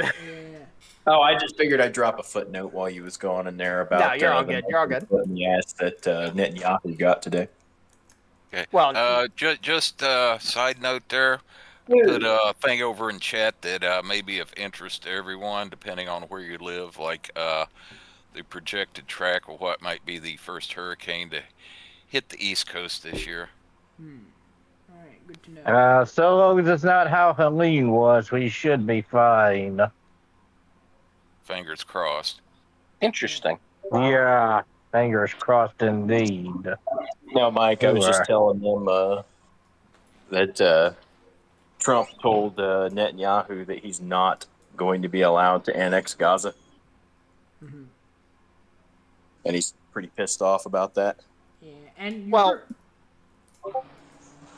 go ahead, Dale. You heard how the Spanish are now sending warships into to escort some flotilla to Gaza. I had not heard about that. Yeah. Well, I'm just going to point this out that at this juncture, if the situation continues the way I think it's going to go, is that basically again, the U.S. is going to give a call to the IDF and be like, hey, so we need to have a conversation about those nukes.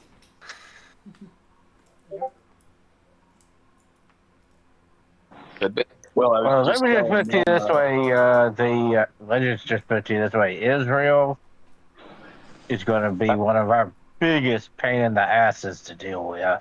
No, I don't. I I don't was think so. telling I don't think Israel's so. been reduced to a strategic asset in the Mediterranean and not the That's all it buddy. is. No, that's Yeah. all it is. No, that's all it's ever been.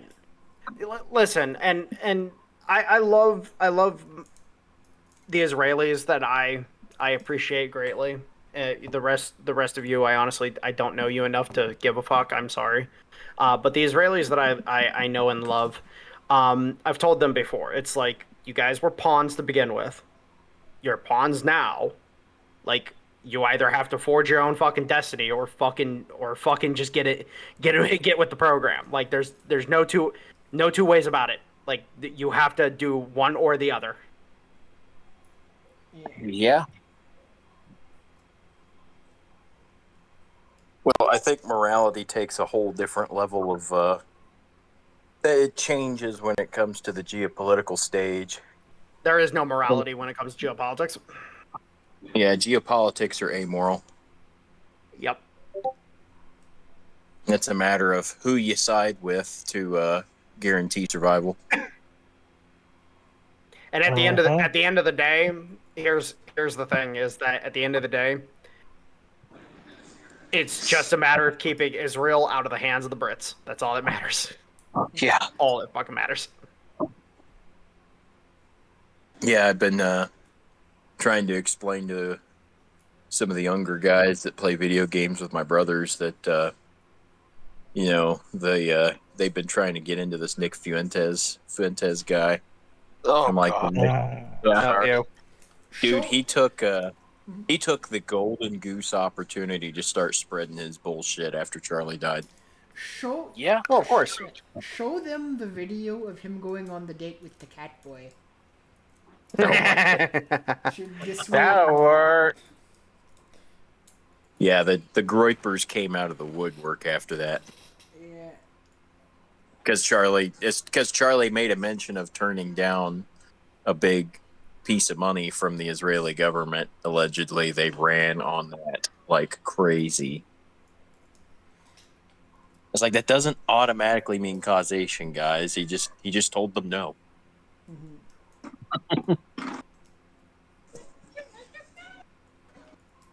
So, yeah.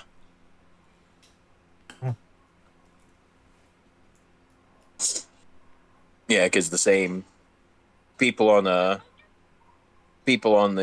religious right are insistent that he was about to become Catholic too. And it's like he never made any indication that he was planning to switch over. So people are putting words in this guy's mouth straight out the gate. Yep. And I basically put them all in the same camp of they're all just speculators and they're just saying outrageous things to get clicks on his death. And it's kind of disgusting. Speaking of that exact thing, you hear that Candace Owens is now claiming that Turning Point people inside Turning Point killed Charlie. What? Of course they are. Yeah. That's her new hot take of the week: is that Turning Point USA killed Charlie. I just want to go on the record and say that Candace Owens is the biggest fucking retard I have seen in my whole life. She's trying to fill Alex Jones's seat so bad, dude. The only thing And failing. I've been good for is getting Macron to sue her in American courts. I'm sorry. When you get fired from the Daily Wire, you know you've done something wrong. Yeah, I was gonna say she's got a bone to pick with like major conservative outlets because of her bone with Ben Shapiro, probably. Yep. She's gonna assume that PragerU and TPUSA, all of that shit they just must be evil, greedy. Yeah. Self-projection. Now, Daily Wire is that they have their issues. Don't get me wrong, but now Candace needs to chill the hell out. Yeah. Candace just needs to stop talking for a little while. I'd say for a long while. I'm sorry, say that again? I said I'd say for a long while, actually. Yeah, that's true.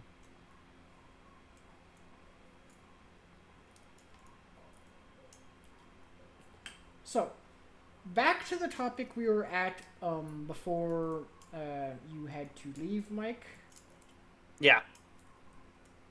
Yeah. Sorry, I was just letting you guys go on for a little bit just because it was funny. No worries. That's fair. So yeah, everything that just to wrap that up and just kind of keep it concise. U.S. economy big,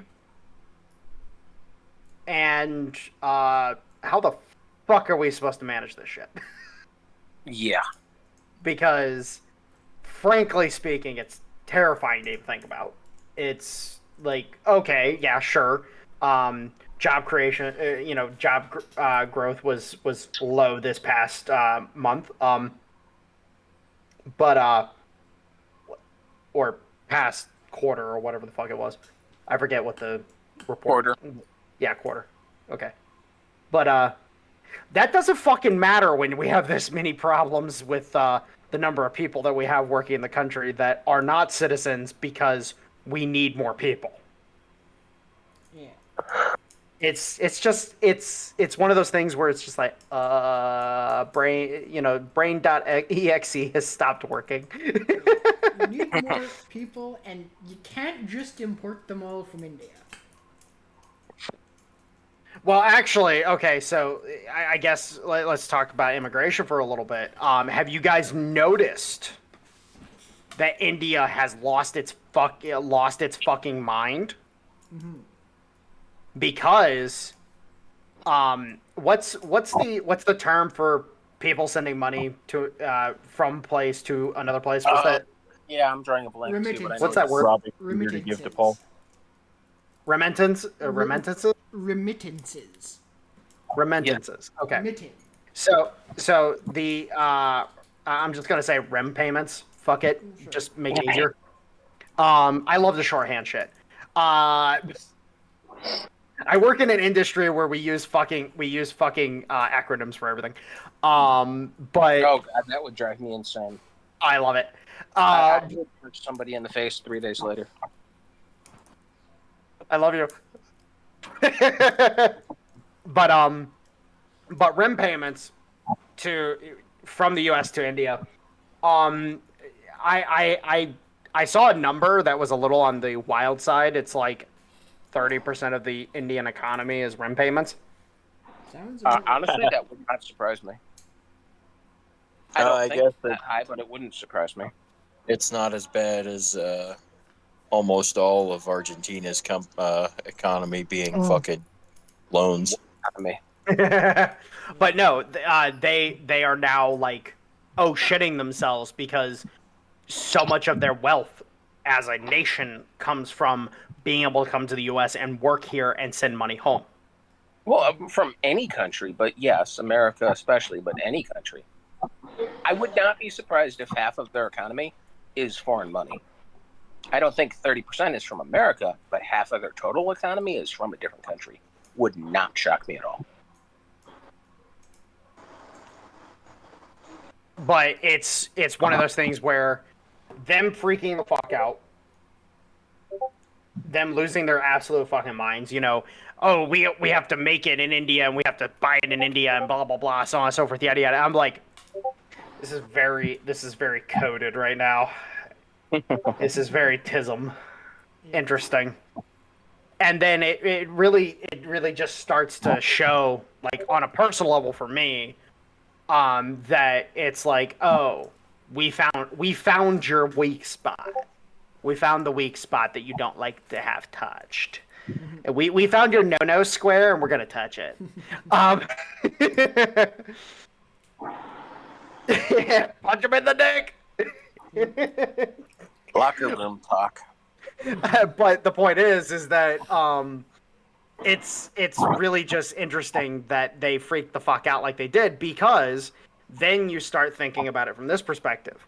Oh wait, all of these Indian ran trucking companies, all these Indian ran stores, all these Indian ran tech companies, etc., etc., etc. How much money, like truly, how much money are the Indians pulling from the U.S. via the H-1B scheme? Probably quite a lot. Yeah. Well, that's that's definitely what Nepalis are doing. Mhm. There's a lot of Nepali business owners on that side of town. Okay, to be fair to the Nepalis though, I kind of give them a pass because the Nepalis they're kind of hated by all their neighbors because they have a hardcore loyalty to the UK, and so they're kind of hated by all their neighbors, so they can't really they can barely operate in their own country. So No, they won't quit sprinkling their traditional spices in my fucking carpet. On purpose. And painting swastikas on my doors that I can't get removed. wait, what? Yeah, well, they're painting the normal swastika, right? Not the sideways The swastika. original swastikas, but in the cultural climate we're in, I get a typical white or black family moving into an old Nepali apartment, and they see that engraved in the door. I have to explain that to them every single time, and it pisses me the fuck off. Yeah. I just love how they engraved it in the door. Because If it goes everything one way, it's a sign of peace. If it goes the other way, it's a sign for the camps. everything those freaking people do to a residence is semi to completely permanent. Yeah. You just cannot get it out of a building, and it's ridiculous. So I guess I'm a little culturally prejudiced there. Mhm. Sorry, Drac. But no, it's one of those. When it comes to India, it's just funny for me because it's like, oh, like me, I'm sending money to Dracula well, I haven't hired him for any work recently, but it's like before I was sending him money, and I kind of laughed. I'm like, oh, you're taking opportunities to make American money from India. Like, good job. Yeah, buddy, you're making India great again. Oh. I'm sorry. You know what's funny? You know what's funny too is he wants to move to the U.S. so fucking bad because he fucking hates his own people. Is he really still? Oh, he fucking hates India. Oh my god, he hates it so much. That's Well, hilarious. do you blame him? He has an open spot on my ranch. Like he's got an open invitation. Yeah, we got to get the street shitter out of him. Yeah. No, that he is so westernized for the longest time. I didn't even realize he was Indian until he mentioned something about India, and I'm like, oh fuck, all right, like only an Indian would know that. That's funny as shit. Well, I was thinking, so street shitters, that's more like Pakistan and shit like that, isn't it? No, that's India too. Yeah. Okay, if I remember what our Indian friend said, you got two kinds of Indians. You got the low class Indians, and then you got the high class Indians. The street there's three shitters cats. come from the low. Yeah. Yeah, they're Well, the if I remember correctly, I think the street shitters are the low class ones. And they're Yes, all they the are. ones that I see walking Oh, around okay. here. India is still incredibly stratified. Yeah. Yeah, Well, like and that's on that was put on them on purpose too. Funny enough. Oh yeah. Well, I actually like- had to explain that to him. Like here's the funny part. As an Indian, he barely knows anything about his country's history, like good lord. at all. It is fucking hilarious.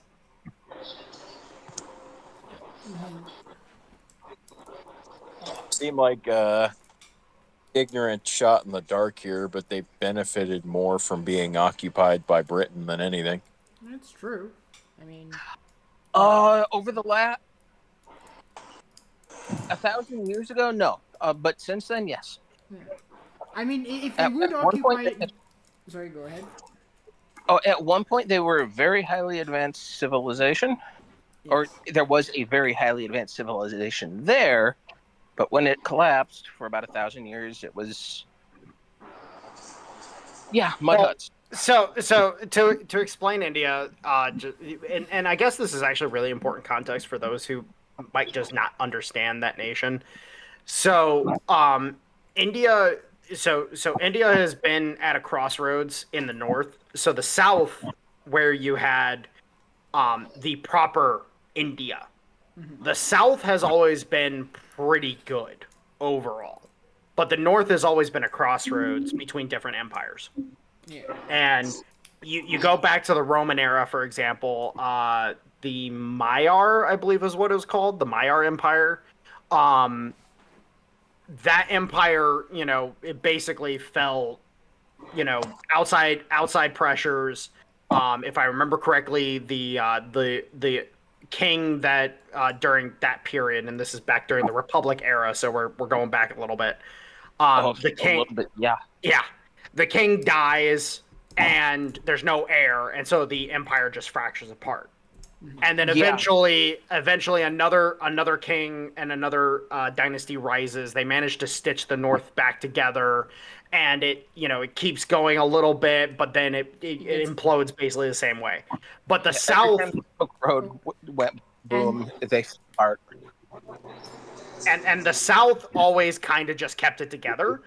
The south was basically made up of like 4 principal kingdoms, and they always kind of just worked together. They were just like, whatever, we're just gonna keep doing business. But the problem is when the 600s and the 700s came around. That's when India went to shit, because then the spread of Islam is what really fucked it. And the Mughals conquered the north, and then... Well, the Mughals come later. The Mughals come later. Much later.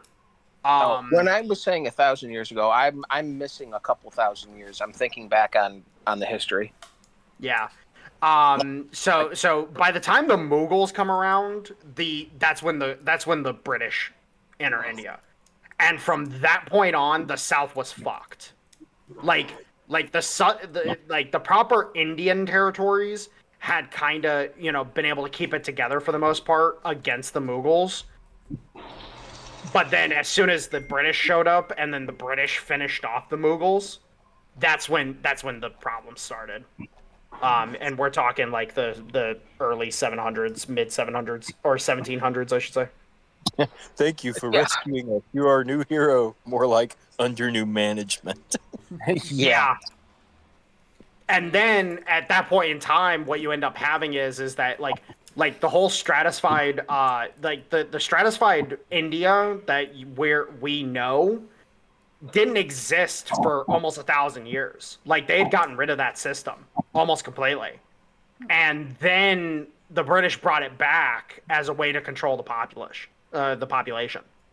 And so then, you heresy. So they pulled some religious heresy bullshit like they did with the West. Yeah, basically.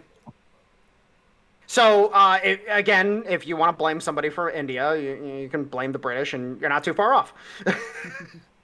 Now, Northern India, of course, Northern India is always a fucking shit show, but that's because, again, it's the crossroads of multiple empires.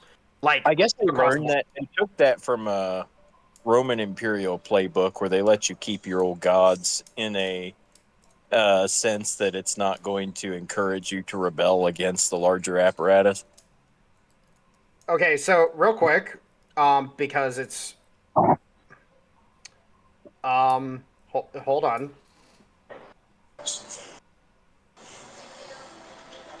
My dad just texted me, or texts our group chat, Gavin.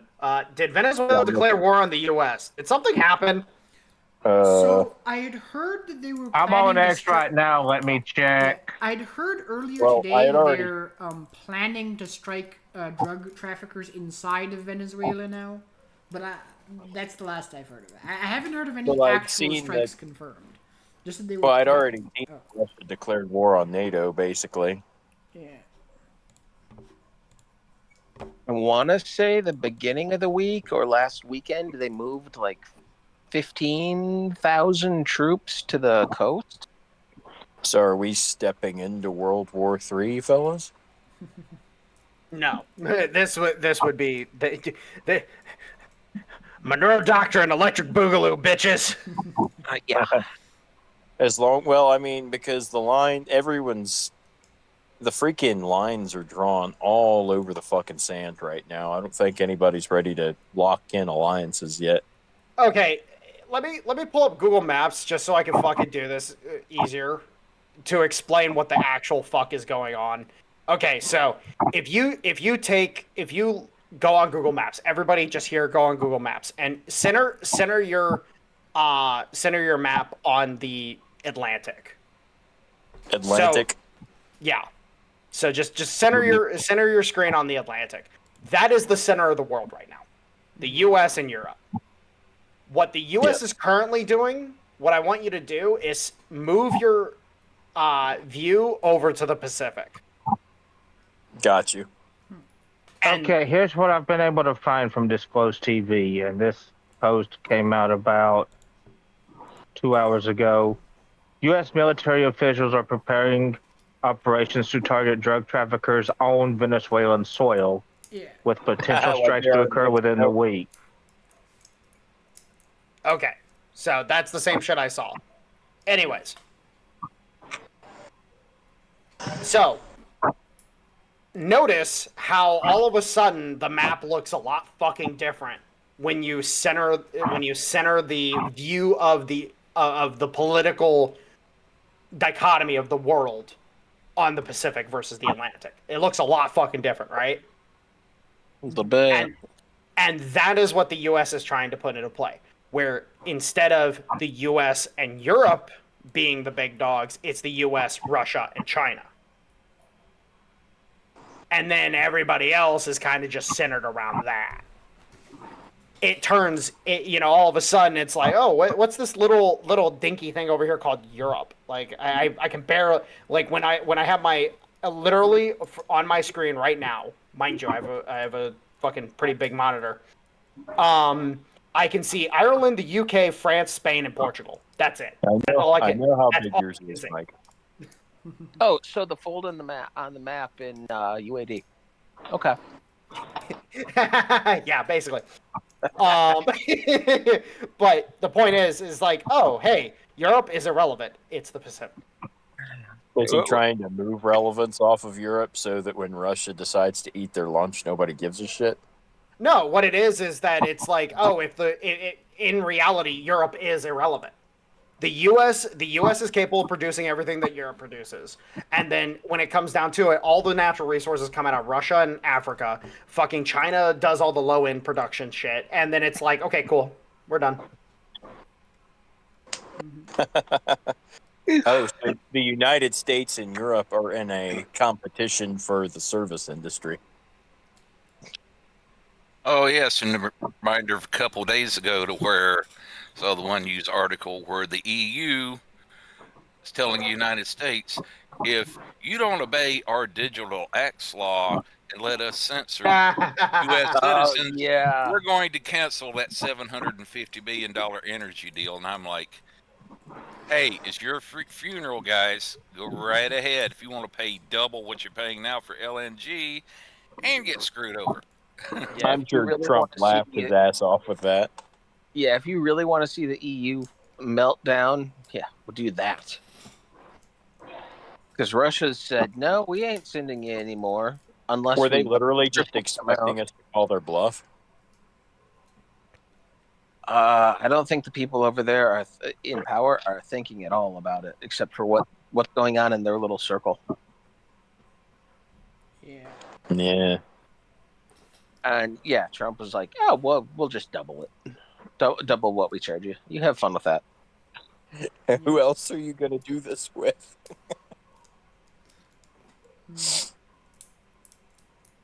Oh, that's hilarious.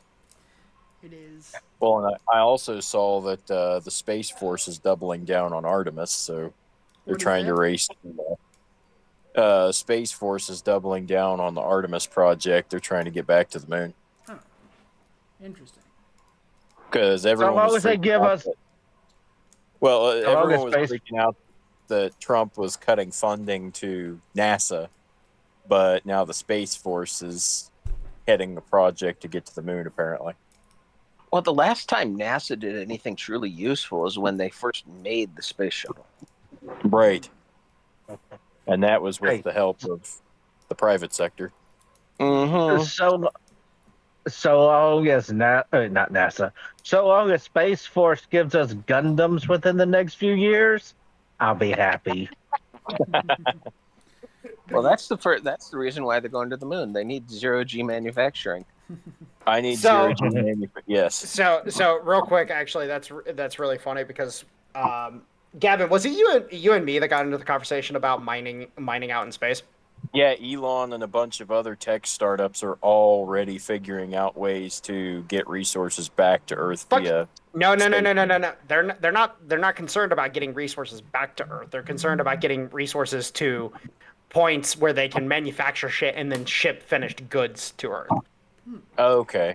So No, literally, it's the funniest shit ever. Everybody is like, okay, if we mine a shit ton of fucking gold out in space, it's gonna make gold worthless. And it's like, okay, cool. How do you compensate for that? You tokenize fucking energy. Oh wait, what is Bitcoin?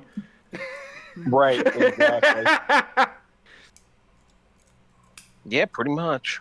Like these dumb fucks who are like, oh, they're gonna use crypto to control us. It's like, motherfucker, like What are we we gonna shoot do? them. So are we going to have to completely exterminate the socialist ideology to be ready to get out into space and become a Oh, multi-planet? absolutely. No, Yeah. Can you imagine a nation of space socialists, dude? Like it Oh, doesn't God. work. No, dude. Okay, so here's the fun part. So I haven't been able to confirm this, but I keep hearing this from socialist circles that they're bitching constantly about Elon and his hiring for the space program that he's got. It seems to be, and I haven't been able to confirm this yet, that there is an ideological, like, examination of your life when it comes to them hiring people on for the space program. That would Absolutely. Because You don't they're like, want an no, we ideological will not have agenda. space commies. Well, here's the deal. They're literally looking for intrepid explorer types. I mean, Yeah, true.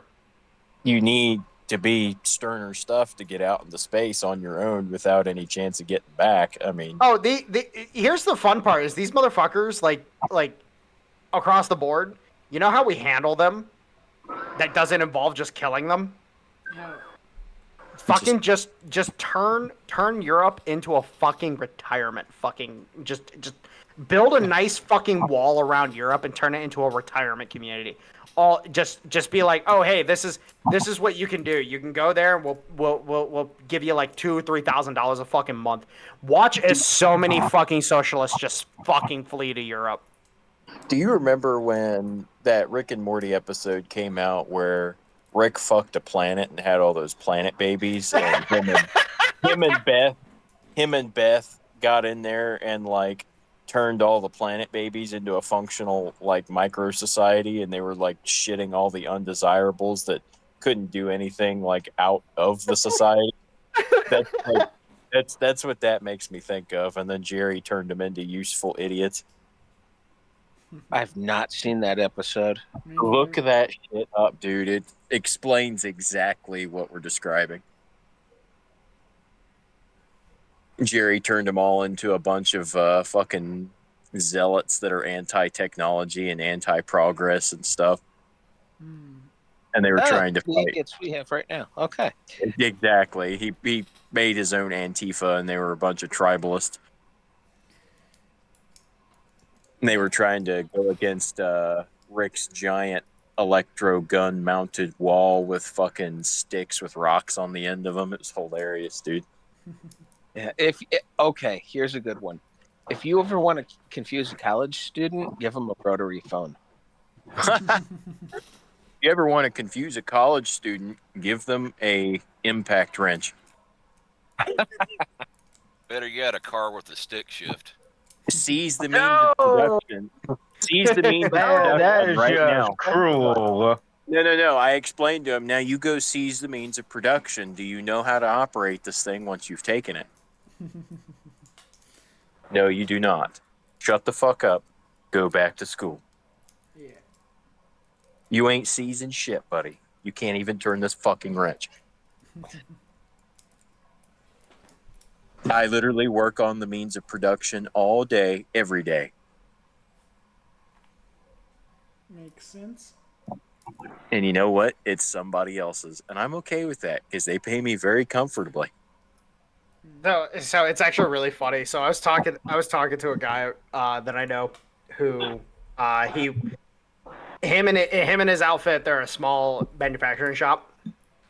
And they hired a guy earlier this year. They just finally booted his ass because they have like a 6 month thing that they do. And they booted his ass because his performance was just dog shit all the time. But the guy literally started bitching about fucking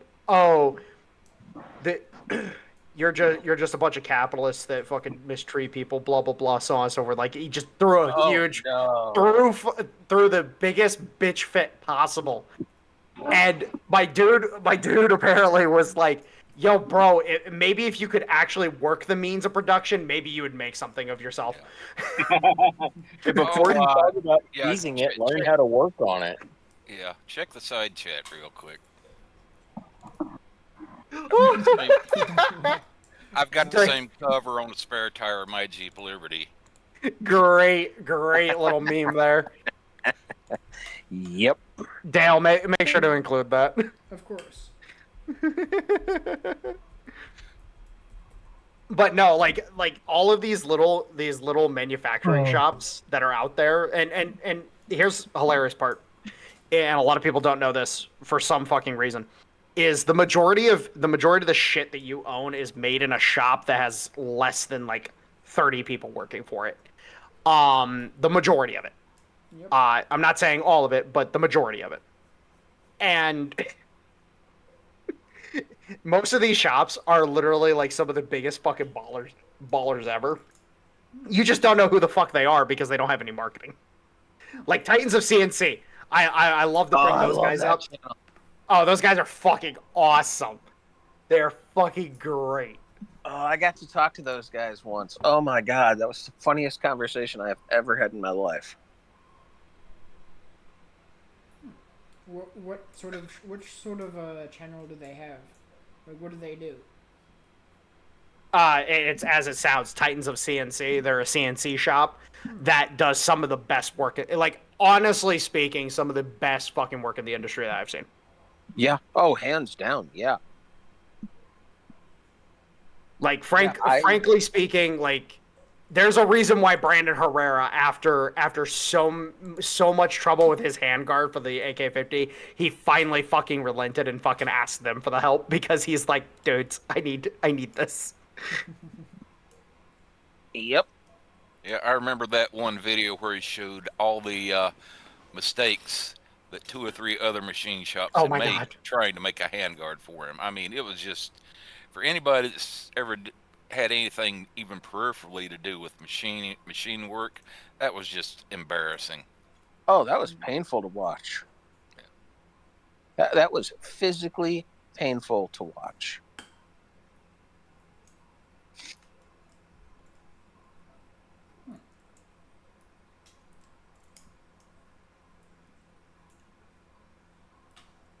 Uh-oh. Actually, it's funny that I just thought about this. Mm-hmm. One of the funniest things to think about is the fact that you have all these little shops. All these, you know, again, like 10 to 30 guys at most. And all of these shops are literally responsible for running the fucking world. And it's a wonder how, you know, more shit isn't fucked up given the fact that all of these guys are all doing different shit or all doing the same thing or whatever. It's like how is shit just not falling apart all the fucking time with how many of these fuckers are around? It's like, a fair question. It's like, oh shit, like I just sat thinking about it for a second. I'm like, oh, like, you know, it's kind of weird that we have all these small shops. Like, it's great, it's awesome, but it's just like, Yeah.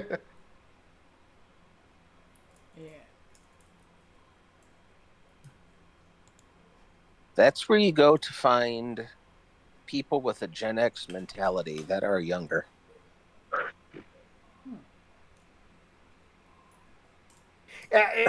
Actually, those are probably the only Gen Xers that are worth talking to because the rest of them are all fucking laptop giggers.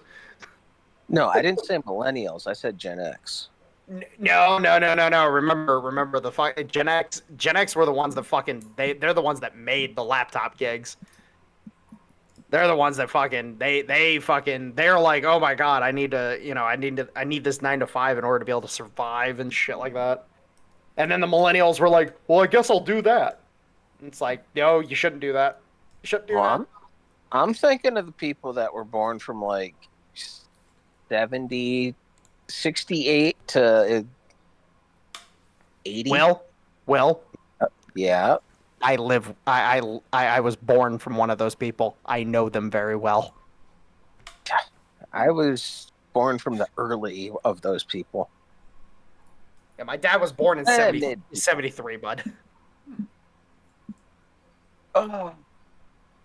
I'm going to keep my mouth shut.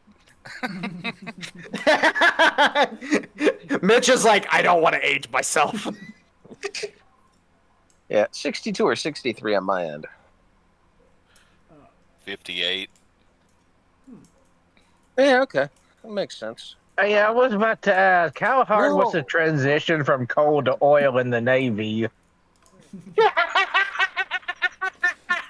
Oh, not as hard as it was going from oars to sails. Yeah.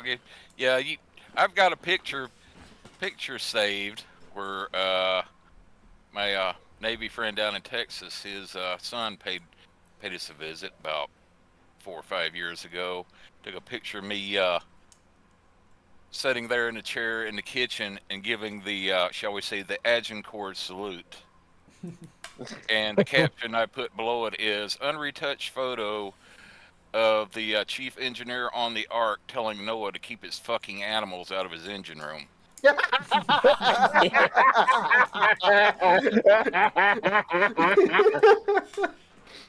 Don't screw with the Chiefs' engines. Jesus fucking Christ. Yeah, that's why I tell people I was born 1958 BC, before computers.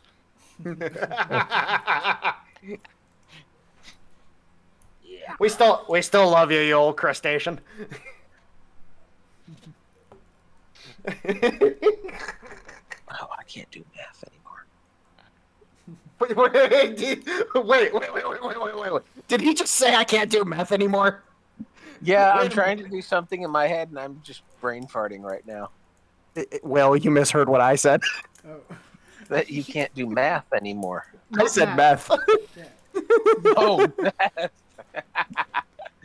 No, I whispered I can't do math. I'm not mathing anymore. But yeah, you did say meth, didn't you? He's got them methamphetamines. Yeah, probably shouldn't be doing meth either. Though it would probably make doing the math a bit easier. I know. I need that blue sky. I can count by the twitches. Yeah. Is that how they came up with 2 + 2 = 5? No. That was with the heroin. That was with heroin.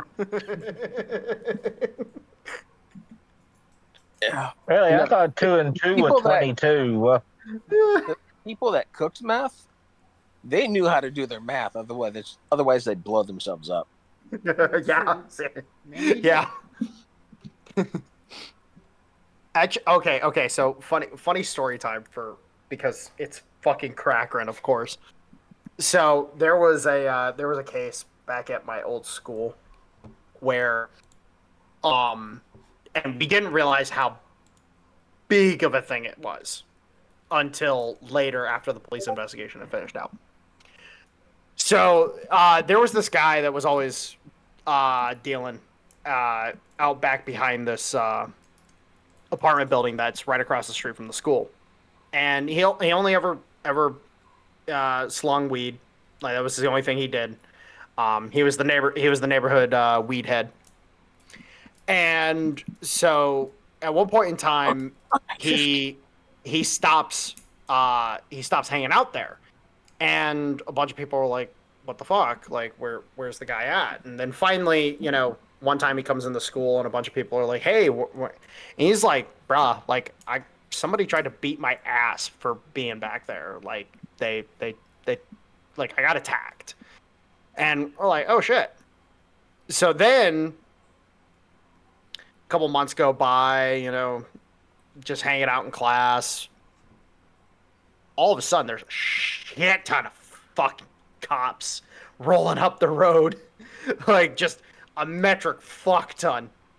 And we're just all looking out the window, like, what the fuck is going on? And we see the DEA. Oh, We're no. like, wait, those are feds. Those are fucking feds. Oh shit, what the fuck happened over there? And we realize it's the same apartment building, by the way. So then, they're there basically the majority of the fucking day. Luckily, like, they had basically wrapped up with their initial shit by the time we all got out of school that day. And it was like, what the fuck happened? And then finally, few months go by, no word on what the fuck happened. We're like, what the hell? And then finally, bro starts selling weed again back there. And everybody's like, okay, weird. Like, why would he sell weed in the same spot where the DEA just fucking hit? Like, what are you doing, dude? It was your grow house, wasn't it? And then the police investigation wrapped up, and they finally released the details of what fucking happened. And it turned out that the apartment right, like, where he would stand when he was selling weed, the apartment right there was a fucking meth cookhouse. Oh, yeah, okay, yeah. And the guys who tried to beat his ass were the cooks that ran that cookhouse. Mm-hmm. It's like, oh shit, there was a meth house right fucking here. Like, what the fuck? Yeah. Yeah, so Unexpected. it's like, oh shit. All right, well, at least our weed guy is good. So, Mitch, have you heard about the latest shenanigans from the United Nothing? Oh yeah. Oh, you mean shutting off the escalator and turning off the teleprompter and little other like grade school crap like that? No, that wasn't even grade school.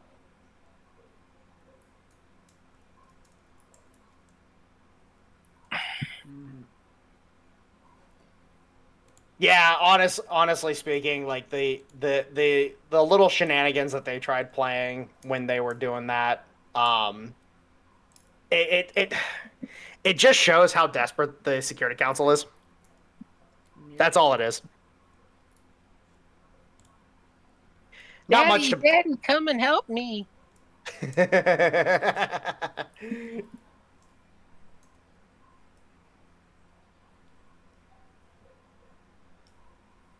Yeah, what I found interesting was some of the reports they had where they're reporting like quote unquote unknown drones over Norway and Sweden. And I could find it believable the Russians could maybe fly drones up there across the Baltic, long enough range. But having them all across Denmark and them claiming the Russians flew them all the way to Denmark just to scare the hell out of them and they weren't identified. I'm like, does anybody remember the big drone scare all along the East Coast like last year? Yep. Turned out to be our own people testing drones in secret. Just didn't give a crap about creating a public uproar. I'm like, in case of Denmark, that way they're itching to try to get an excuse to still try to jump into the war along on the side of Ukraine. Am I the only one that's kind of smelling what might be a false flag there? Oh, absolutely. Because here's the fun part: is the fact that they haven't tried shooting any of them down. Uh-huh.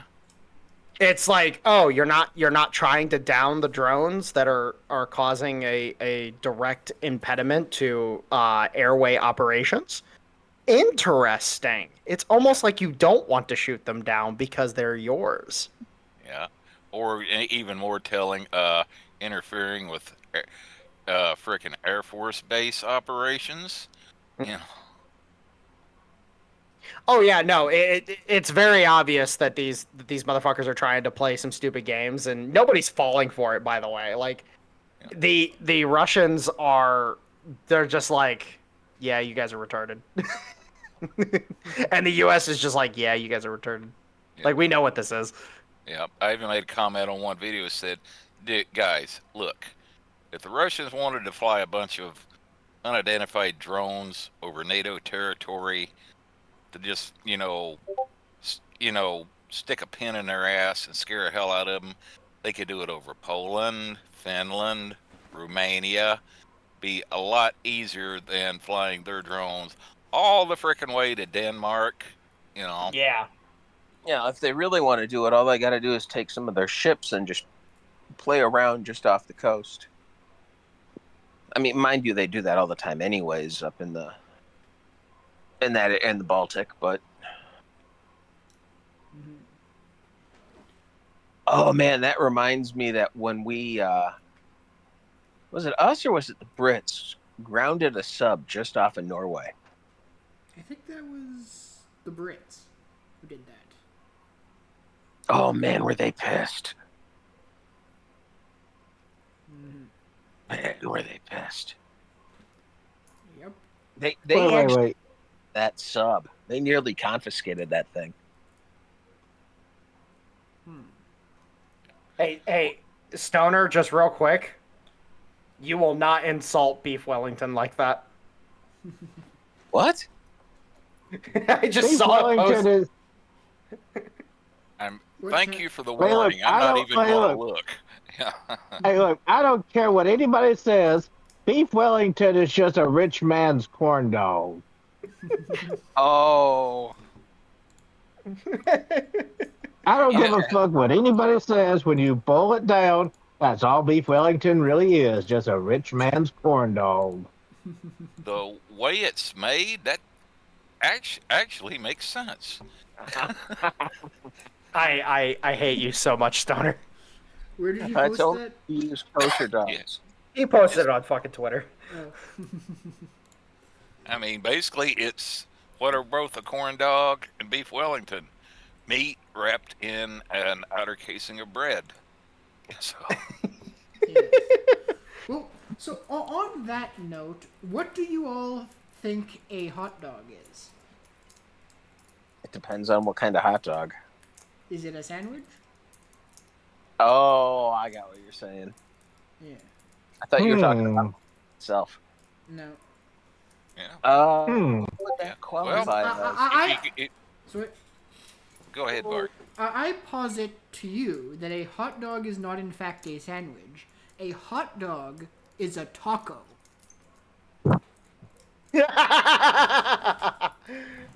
Well, you're not wrong. Yeah, it's definitely not a sandwich to begin with, but yeah, you're not wrong. Oh my god, I'm fucking done with you guys. Holy Jesus fucking Christ. Okay. All right, here's one. Is cereal soup?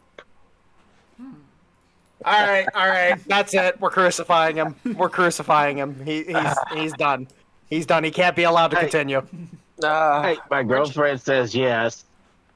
That's either crunchy Well, hey. oatmeal or sugar water. Here's one for you.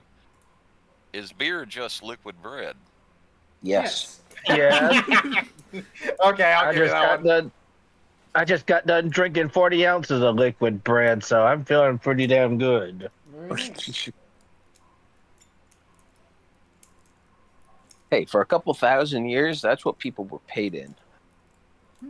Not bad. Hey, that's what we can go to when the U.S. dollar collapses. We just demand that the U.S. government switch over to pay, the currency of the land ends up being in beer. No, it'd be whiskey. Nice. Well, fun fact, Stoner. Did you know that at one time your girlfriend was paid in moonshine? No, actually, I think she might Actually, have mentioned that. I have to clarify. It was moonshine and a goat. Yeah, she said something about getting paid in moonshine and a goat for a job. Oh, dare I ask what the goat was used for? Her dad used it as a pet. Pet. Yeah. Look, we're from the Southeast. We're not fucking Muslims. It's like that. Yeah. So Yeah. so real quick. Okay, So corrected. I would be worried if it was moonshine and a dog. oh no. So here's little history trivia for you guys. What was the main way of preserving a corn crop back in the day? What? Corn? Turning it into whiskey. It depends on what time of frame you mean by back in the day. I'm Yeah, talking 17 and 1800s, and Stoner was correct. Corn whiskey. That was the main way to preserve a corn crop. Nice. Yeah. That's actually what led to the whiskey rebellion, because that was the primary way people made money, was by preserving their corn crop as whiskey and then selling it on the market. Yep. Here's another fun little story for you. Back during the Depression, my grandfather and one of his friends that was helping him work the farm so they could work together to get their families through the Depression, they actually engaged in a little bit of moonshining, before they got caught, and basically told both of them, said, okay, both of you got kids and families to support. Will said, quit screwing around with trying to make moonshine. Said, if we catch you doing it again, you're going to end up in jail. Well, before they got caught, field out behind my grandparents' house, him and his friend had actually buried several of the old brown earthen jugs of moonshine in there just to have some of it hid away, away from the government there. But after they got busted, time went on. They were going to wait before they tried to dig it back up so they didn't get snagged again. They forgot where they buried it. And my father told me that about 10 years later, they had completely forgotten about those jugs, and they went to plow up that field like immediately behind my grandfather's house. And the plow hit those earthen jugs and busted them open. And my father said that was the funniest thing he ever saw, was my grandfather and his friend sit down a log beside each other, tears streaming down their face, crying their eyes out over the loss of that 10-year-old aged moonshine. Oh my God. Okay, here's one for you. My great-grandmother, who immigrated from Poland, in the 20s, she was making shine in Michigan and selling it out of the back of her family's hard goods store. Based. Yeah. It wasn't her male relatives. She was the cook. Nice. And she was still cooking shine in her 80s. Nice. There you go. In Michigan, no less. Not down south. Michigan. See, here's the fun part about that. So, my family, the Morgans and the Boyles on my dad's side, the Boyles were gun runners, the Morgans were shine runners, and that's how they kept using the same routes to run guns and shine. And they kept having problems with the cops and shit like that. Finally, that's what caused the two families to merge together. Basically, was the fact that they were like, "Can we stop stepping on each other's fucking toes?" and yes, for anybody who is interested, yes, I said Morgan, If anybody understands what I'm referring to, yes, you are correct. Yeah, I got it. I'm not gonna say it directly on stream because a lot of people will be like, oh, and it's like, no, fuck you. I know my family history. Fuck off. Very nice. Just letting you know, my uncle Herbert was on Herbert. Yeah, Herbert.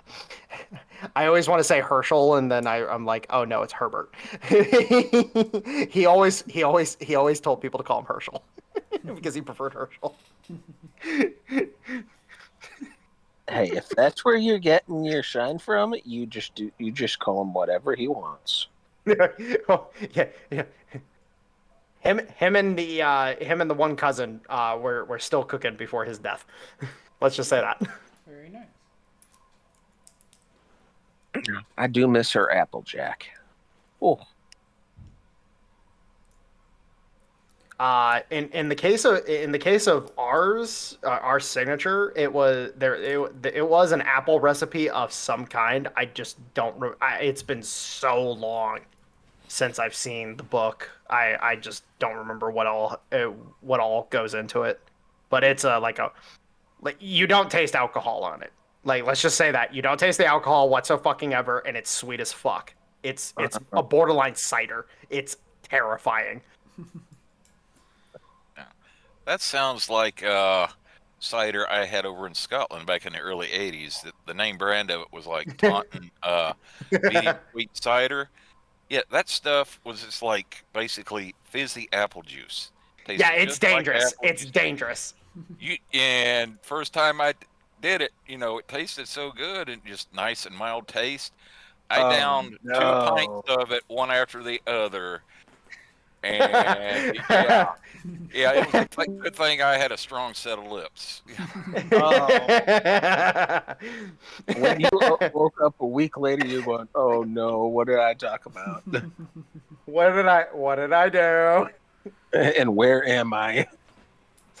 Yeah, no, that's basically how I describe this moonshine because I've only ever had it once.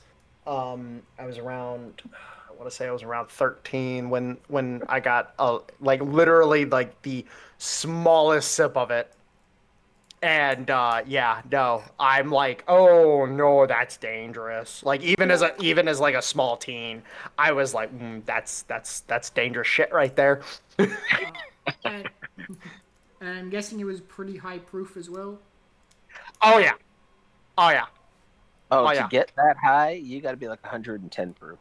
Yeah, it was strong because even that little bit, like that the moonshine drinkers here know what I'm talking about.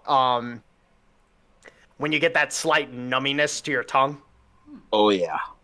Yeah, when you get that off of like basically a thimble of a try, yeah, no, it's good shit. That's a little bit of apple and a lot of alcohol and nothing else. Well, sugar. It's fun given the fact that my favorite brandy to drink is apple brandy. I love that shit. Like I am a Italian and American through and through. I love amaretto and I love apple brandy. Okay, apple brandy sounds really good. The amaretto, I'll throw back at you. Yeah. What? It's just one of my things. Excuse me, sir. You will enjoy the Just means amaretto. you get to have more. What about peach amaretto? Nah, amaretto, anything. Yeah. Nope. So, speaking of Italian alcohols, my personal favorite Italian alcohol would have to be Campari. Campari is fucking amazing. Yeah. One of my Israeli friends, it's really funny because we were talking about alcohol in the group chat, and she brought up Campari, and I was like, "Oh, you and me are friends now," and she's like, "Oh, wait, somebody who actually has a refined taste," and I'm like, "Amaretto is one of my favorites," and she's like, "Yep, we're friends." Never had amaretto. What is amaretto like? It's an almond liquor. Interesting. It's so straight up. I don't recommend it straight up, unless you have a taste for it. Right. So like take a little sip just to see if you like it, and then at that point in time you can drink it straight. Because most people, like in my experience, I handle a little bit off to them, and their immediate is like, oh my god, that's like just too sweet or too just strong for them. The flavor, depending on what amaretto you get, the flavor profile is incredibly potent. But then when you mix it with shit, that's the good shit. That's the good shit. Amaretto sours are amazing. Yeah, I think part of the reason I don't like it is a lot of the places around me, they always add cream. Oh, ew, ew. Yeah, I know. Yeah, I know. So I've just had a lot of bad experiences with it. And sir, I will make you an amaretto sour with orange. Don't use cherry. Use orange. Orange is a much better flavor profile. It's actually really funny because I'm a bit of an alcohol snob. Like I won't drink beer unless it's Guinness.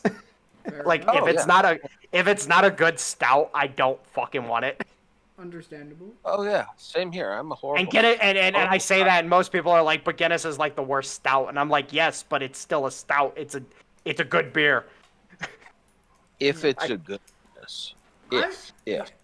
I will drink various beers, but I will not touch the standard American piss beer.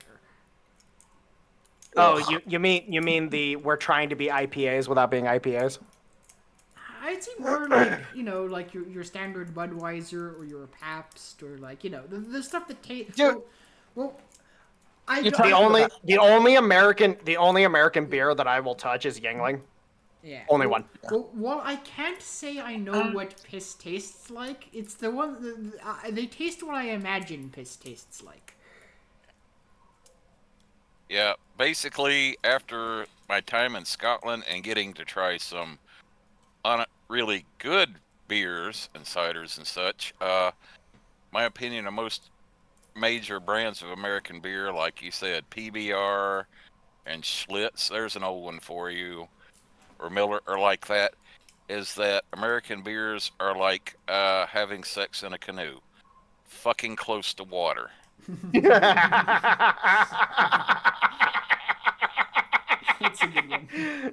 That's a good one. I like that. But no, like for me personally, like first off, I prefer barley beers through and through. If barley beers are just they just have such a better profile overall, and also I absolutely despise hops. Like I think hops is one of the worst fucking ingredients you can put in a beer. It's also why I don't like ale. I fucking hate hops so much.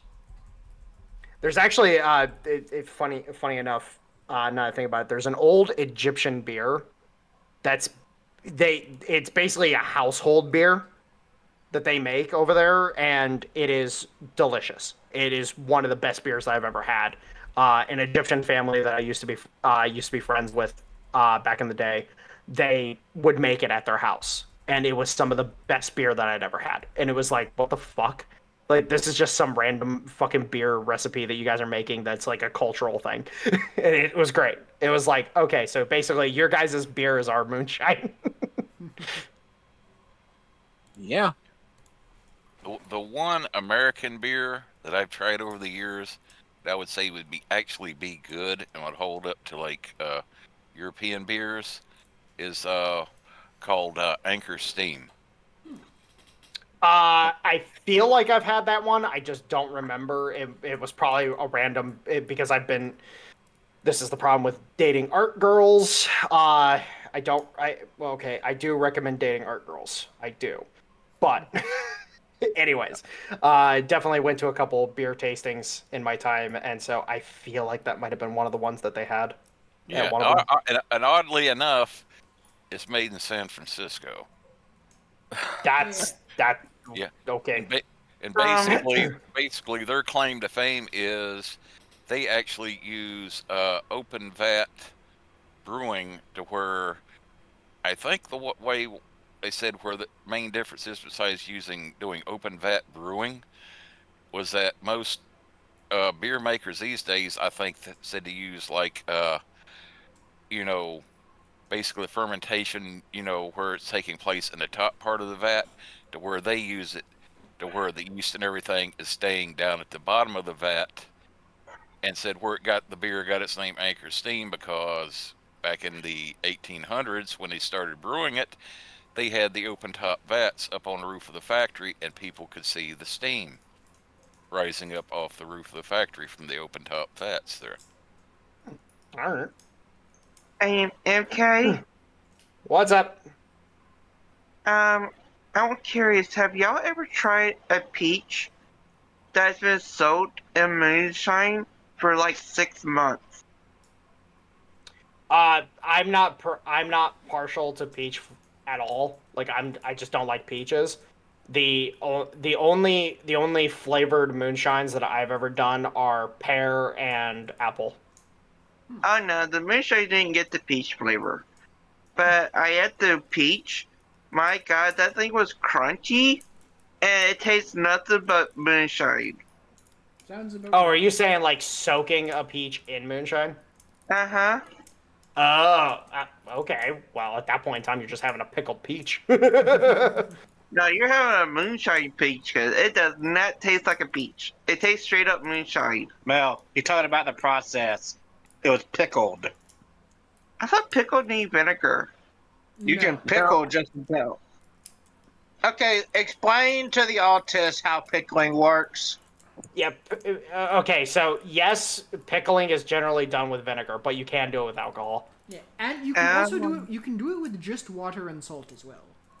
Yeah. Yeah. Excuse me, not autist. Tylenol American. Hey, I don't do that. I gotta remember that. I am not a Tylenol You American. fucking Tylenol American. Hold on. MK, I'm not a Tylenol American. I'm a Benadryl American. Well, they've already said Tylenol causes autism, so who knows what Benadryl is. Okay. So real quick, I do have to speak on this because I wish Gavin was still here because holy shit, the argument that me and my dad got into over this. So here's the thing, and I really I care about this kind of shit because it's like I have a kid coming within the next 2 fucking weeks. What it is that we've known for a while now that high levels of acetaminophen can cause neurological damage. There's a reason why they tell you, hey, don't take this any more than you have to, and don't take more than this amount in a 24-hour period, because it can cause fucking problems. Yeah. And it's hilarious to me that people think that they have those warnings in place for the people taking it. Why in the fuck would you think it doesn't apply to your fucking child that you're carrying? Yeah. Like, I have had to explain to Poe, for example, like, yes, you're going to get that amount, but then the kid is going to siphon it off. So you're going to eat more because the kid is going to siphon off nutrients. So you're compensating by eating more. And like today we had the conversation where after she gives birth and everything, we're going to have to scale back how much she's eating in order to make sure that she's eating what she appropriately needs and she's not gorging herself. Right. And it's just, do you people really think that this shit has no effect on your baby? The baby is directly fucking attached to you. How do you think you feed it? Yes. Yep. A baby, liver and kidney. Yeah. And though it is worth noting just on the whole Tylenol thing, yes, acetaminophen can cause some of those neurological issues, but so can high fevers. So there are times when it is appropriate when pregnant to take the thing. Well, no, here's the problem. And that's the issue, is that's not the issue that we're talking about. We're talking about the fact that people are taking so much of acetaminophen as a pain reliever because it's considered one of the safer pain relievers to take because it's so mild on an adult's system. Right. Uh-huh. But there's a reason why kids don't take Tylenol, they take Motrin. Right. Because it's tailored for their younger bodies. Yeah. Yeah. Because Well, Tylenol that acetaminophen is absolutely a terror on your liver. It is like yes. So what's the deal with the No, I'm sorry, I did have that. military? Like, take Motrin and water, you'll be fine. What's the deal with the military and Motrin, then? Okay, so the thing is that where that meme comes from is the fact that like a lot of guys will bullshit pain to try to get out of training and shit like that. And so generally speaking, it's like, hey, just give him some fucking Motrin and some water, and if he recovers, cool. Yeah. The problem is the meme comes from the fact that so many people do have problems that are going unnoticed because people think that they're faking it.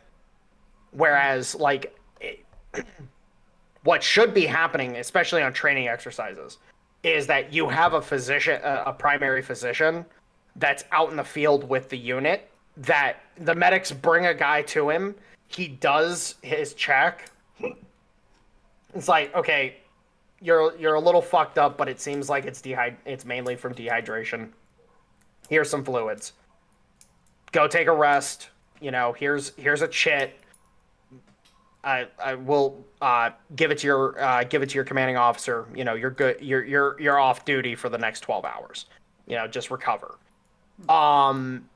And then it's like, oh hey, yeah, you actually you fucked up your ankle. You're needing to go to the hospital because we need to get this stabilized so you don't fuck it up anymore. Mm-hmm. There's a lot of problems that the military has previously had with actually identifying problems, and this is why the VA, for example, is so overburdened, because there's a lot of problems that could have been prevented earlier on that have been allowed to exacerbate themselves. So the meme exists because the military, you know, doesn't do what it truly needs to do sometimes. Yeah, MK? Army Skittles. MK. Here is the reason why there's directions on the shampoo bottle. Excuse me? Dang. She just stepped in from the side and just roasted the shit out of this poor boy. All right, hey, let's go ahead and wrap it up for the night. All right. Holy fuck! Yeah, I realized what time it is. Oh yeah, we're almost done. Oh yeah, so I guess that roasting of Stoner is a good place to leave it. Sorry, Stoner, you get to suffer for the rest of the night. So we shall see you all next week, folks. That's the end of the program. Ciao, motherfuckers.